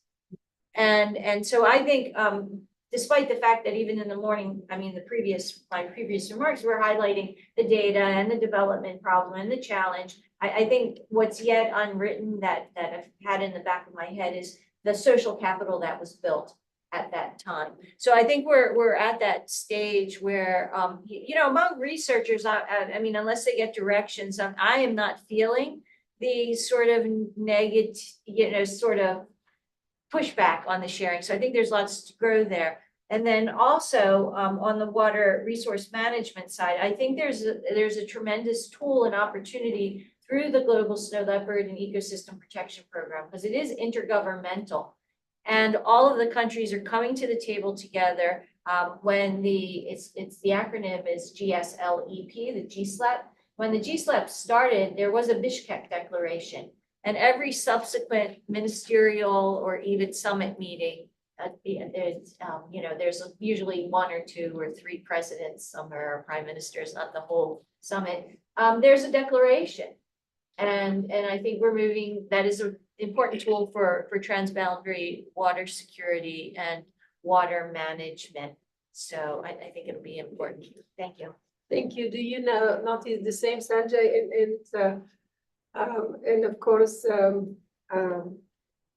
Paula, sorry, I remember your second name. Yeah, no, I think again, from our side, I think it's not complete reluctance or resistance to collaboration. I think our clients, government clients, government representatives are pretty clever, and they know what to extract most. And they often see a reason. They said that, okay, what's the benefit for collaboration? They have to see the benefit. So there are certain areas where they have yielded and they're willing to collaborate. Water being one area. So I think I won't say they're 100% transparency in sharing all the data, but all the relevant data. Now I think in 30 years, we've always worked on water data sharing. It's been controversial. But now there's so many other sources of data that, obviously to hide a flow data or the variation data is very, very difficult. So a lot of data sharing is happening. We have a lot of hydromet stations also cutting across the region. We also have regional agenda on snow leopard or glacier monitoring. I think that's where we are working.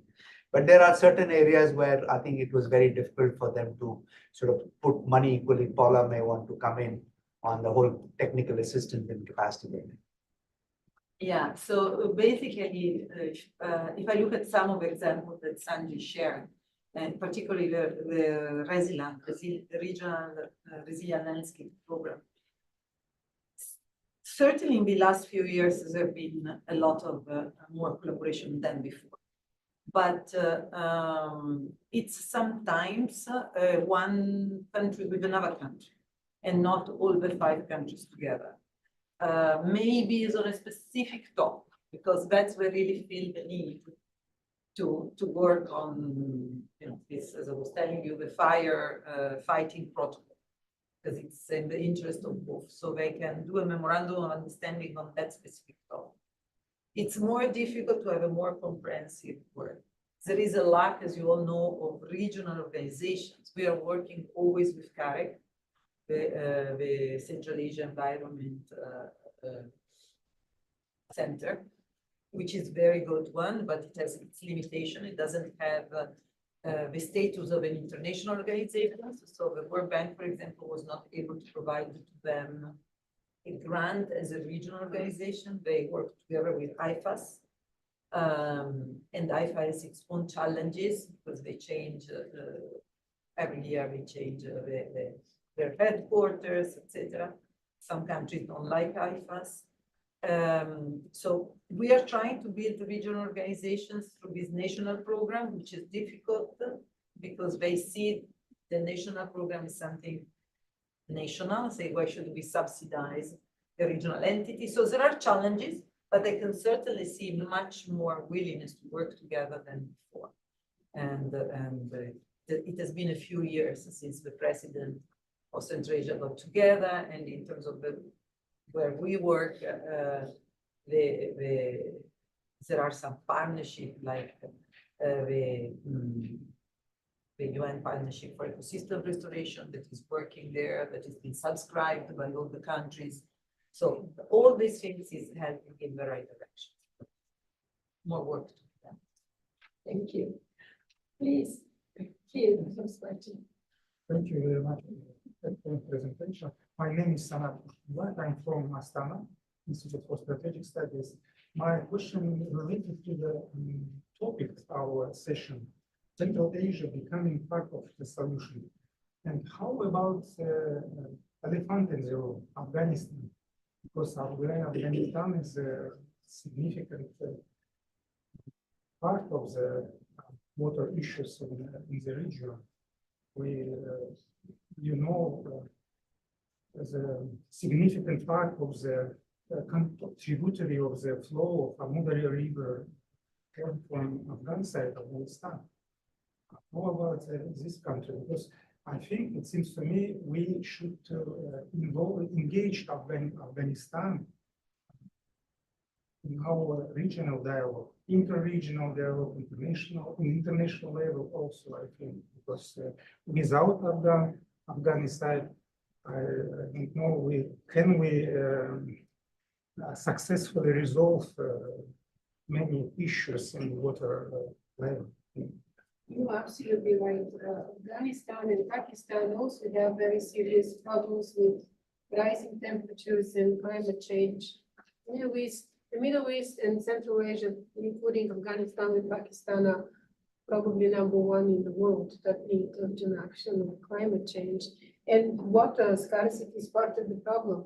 And you're absolutely right. There has to be engagement on these issues, and that could be a good way, a good venue to engage together Central Asia with Afghanistan on the water.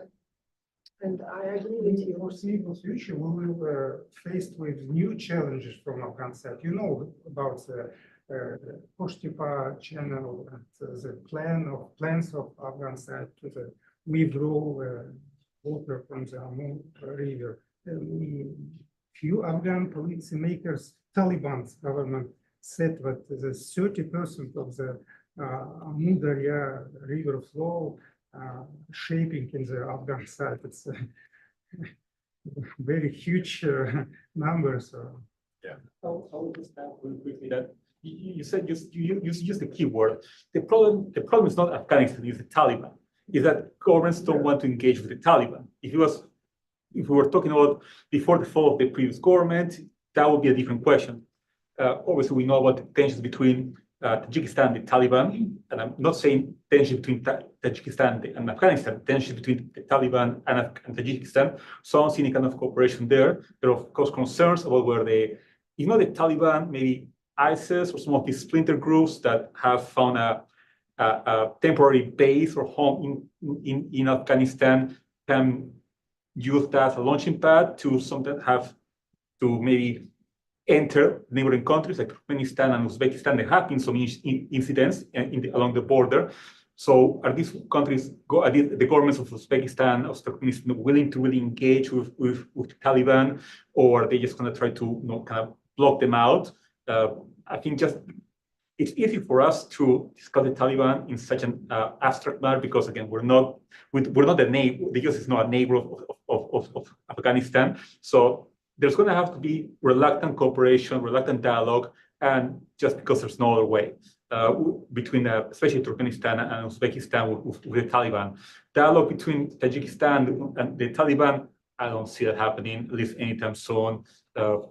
Maybe if climate change makes the situation so intolerable that both sides say, okay, we need to talk to each other and cooperate with each other, maybe that will happen. Maybe we have to separate our ideological political controversies with Afghan side because we are not happy also with negotiate with the Taliban government, but we should talk because we don't have time to wait.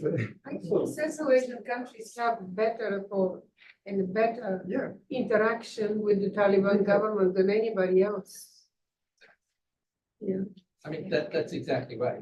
What we've seen in the last year, I mean, the region's just changing so much over the last several years, but the last 2 years, it's accelerated, and in the last year, it's gone up exponentially. And one of those changes is engagement with the Taliban, where when the US left Afghanistan, there was almost a panic in Central Asia. That's calmed down significantly.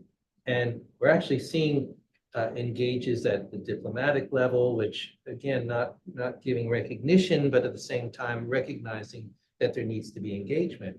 And you know, the Koshtipa Canal is kind of the tip of the iceberg, if I could do that. The Ili River going through China. I mean, Kazakhstan, southern Kazakhstan had very poor crops because a lot of the water was diverted to China last year. A huge issue. The Caspian is going down at historic levels. Well, Russia's not allowing enough water in. Kazakhstan has put in desalination plants.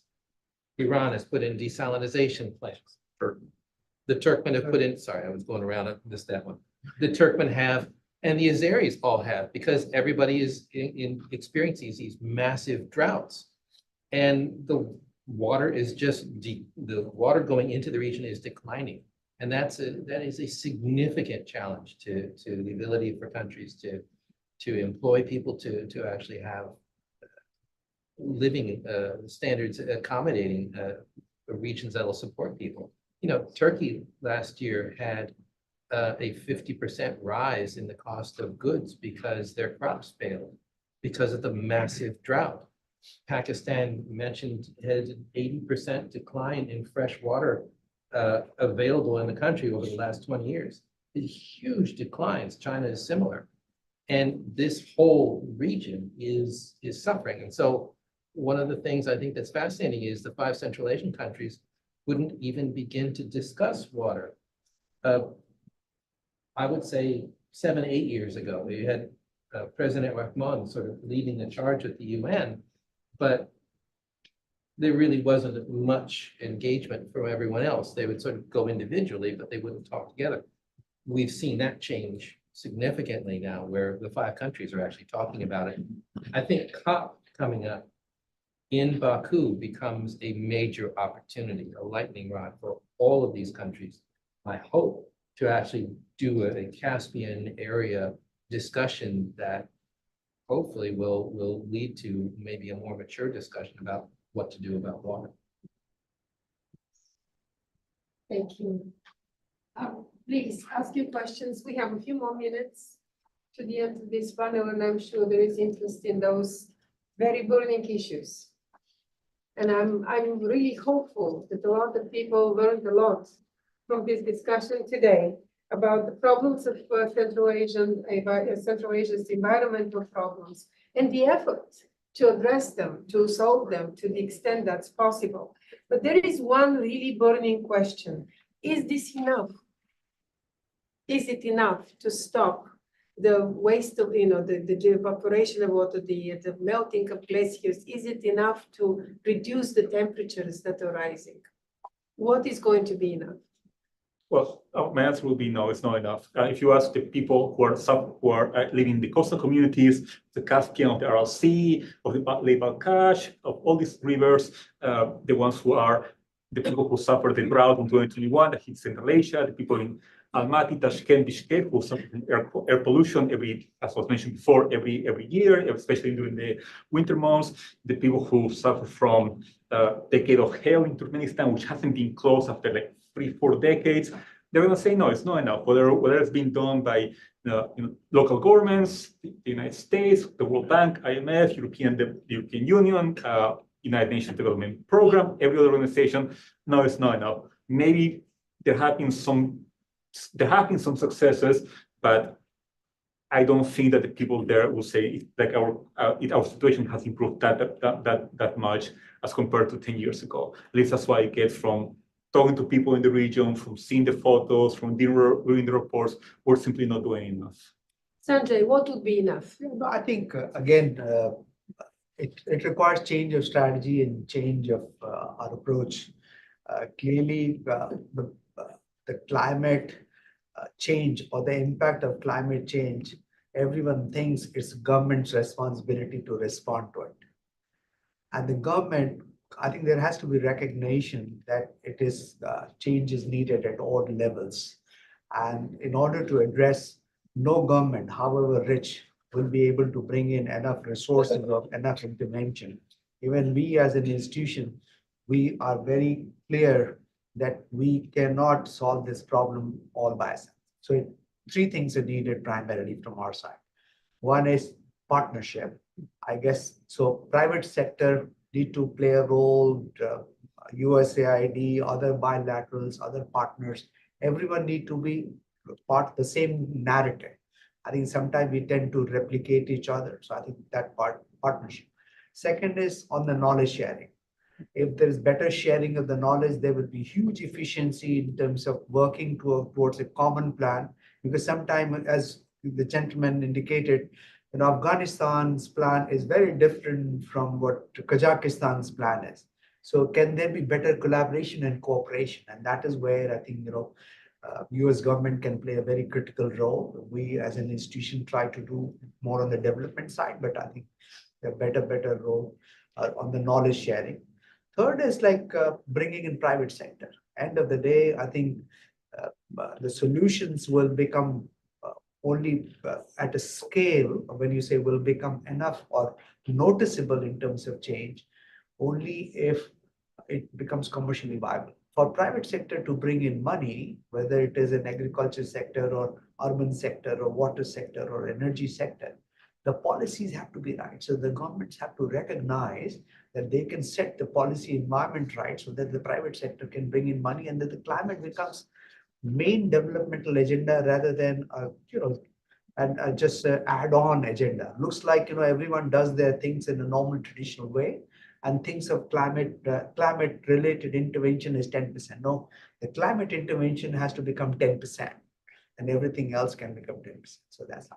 Thank you. Thank you very much. Any last words, Mary? Well, thank you. I'll just follow up on your question. I certainly agree with Mr. Sanchez and Mr. Divastava. I think what we need are two types of change, right? We need deep behavioral change that every action that we as individuals every day carry out impact the climate to the highest levels of government, to international, to some of Mr. Sanchez's proposals for international high-level summits and discussions. The other change is technological change, which exists and feeds in with Mr. Srivastava's recommendations for the private sector. I mean, your data on Central Asia being highly intensive for carbon emissions, as well as the water inefficiencies, that's something near term, perhaps investment could help, because right now we're just trying as best as we can to stop some of the bleeding. I would like to add one other area and aspect to consider is the do no harm aspect. Because there are current investments that happen every day in the region. Just consider the investment in connecting mountainous areas, particularly PRC's investments coming through high mountain areas. How do you do that on a good day? Then you add to the fact that there's destabilization because there's all kinds of blasting going on, whether it's for the dam or for the road, whether you're going through the tunnel. But the ice is no longer holding the mountainsides together. So, you're starting a super negative feedback loop under the climate situation. If you start blasting through infrastructure, what does that number of landslides, the lack of the soil's capacity to absorb and retain water. So you're coming closer and closer if we haven't already passed the tipping point. So do no harm. So, but thank you. Thank you so much again to Margarita and the Jamestown Foundation. Thank you very much. It was a great panel. Let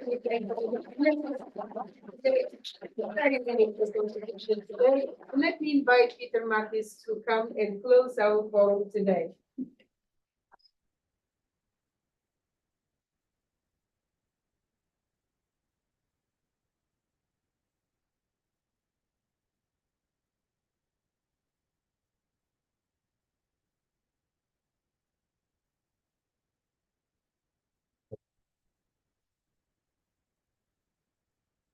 Last week was, I think, 18 years since I wrote my first piece for Jamestown. And it was on coal in China and the health costs that came with it and the resulting drag on the economy. And if I think about it, of everything that I've written in the last 18 years, that's probably the one that I remember most, because it connected these bigger issues that we associate with, strategy and the policy discussions that take place in a lot of think tanks, with the human aspects of how do you make a life, how do you live. And I think today's two panels reminded me just how much these big questions are connected to what seem to be small things, and that it is in some ways the quality of life and how you preserve that and how you make that is really driving some big issues here. There are complex moral and strategic trade-offs that come through this. That, do you create new dependencies? Do you reinforce old pathways? And in doing so, do you undermine the spirit of trying to retain sovereignty that the Central Asian states have tried to maintain and to free themselves of the Soviet legacy? And so, as I look at it and some of the things that have been said today, one of the pieces that still needs to be there is call it an objective common ground about the facts and what can be understood, since many of the different actors seem to be going down different paths in some ways that has affected their willingness to cooperate with each other and to have, a genuine, C5 plus type solution. And then, this issue of the private sector keeps coming up, in part because that's where the building capacity is. And yet, as you pointed out in Do No Harm, right, there are a number of ways in which PRC companies are the predominant ones. If you go through the World Bank, for example, 50% of the construction contracts are to PRC companies that bring along some of the same issues, to say nothing of the Asian Infrastructure Investment Bank, and how that works. But I think it's a reminder that when we don't defend and protect the values that underpin those international organizations or those lending institutions, that you end up in a place where they're no longer serving the purpose that they should, and they've sort of drifted from their mission, becoming political tools rather than ones that strengthen development, strengthen the quality of life, and in some very real senses, protect the sovereignty of the countries that are involved. So anyways, thank you all for a very interesting day. I want to thank Brian Simler of the State Department for kicking us off with some thoughtful remarks, and the point that even if you don't hear about it from the National Security Advisor or Secretary of State, or it's not on CNN or Face the Nation, that there are in fact a number of things that the US government is doing on a day-to-day basis that matter or can contribute. It's useful to hear that, because it's very easy to criticize. It's often quite hard to do. And hopefully we're able to find some way to do a bit more. I also want to thank all of our panelists, the few ones from our previous panel, for contributing to this rich discussion. I really appreciate the opportunity to learn today. So even when I was out of the room for most of this panel, I was still listening downstairs in our offices. So thank you all for panelists for a great day, and a lot of information and a lot of thought-provoking things to take back and to consider, and to figure out what is enough and how do we get there. And also, I want to give a particular thanks to Margarita Asanova for pulling this together. She's just been a wonderful guide here at Jamestown.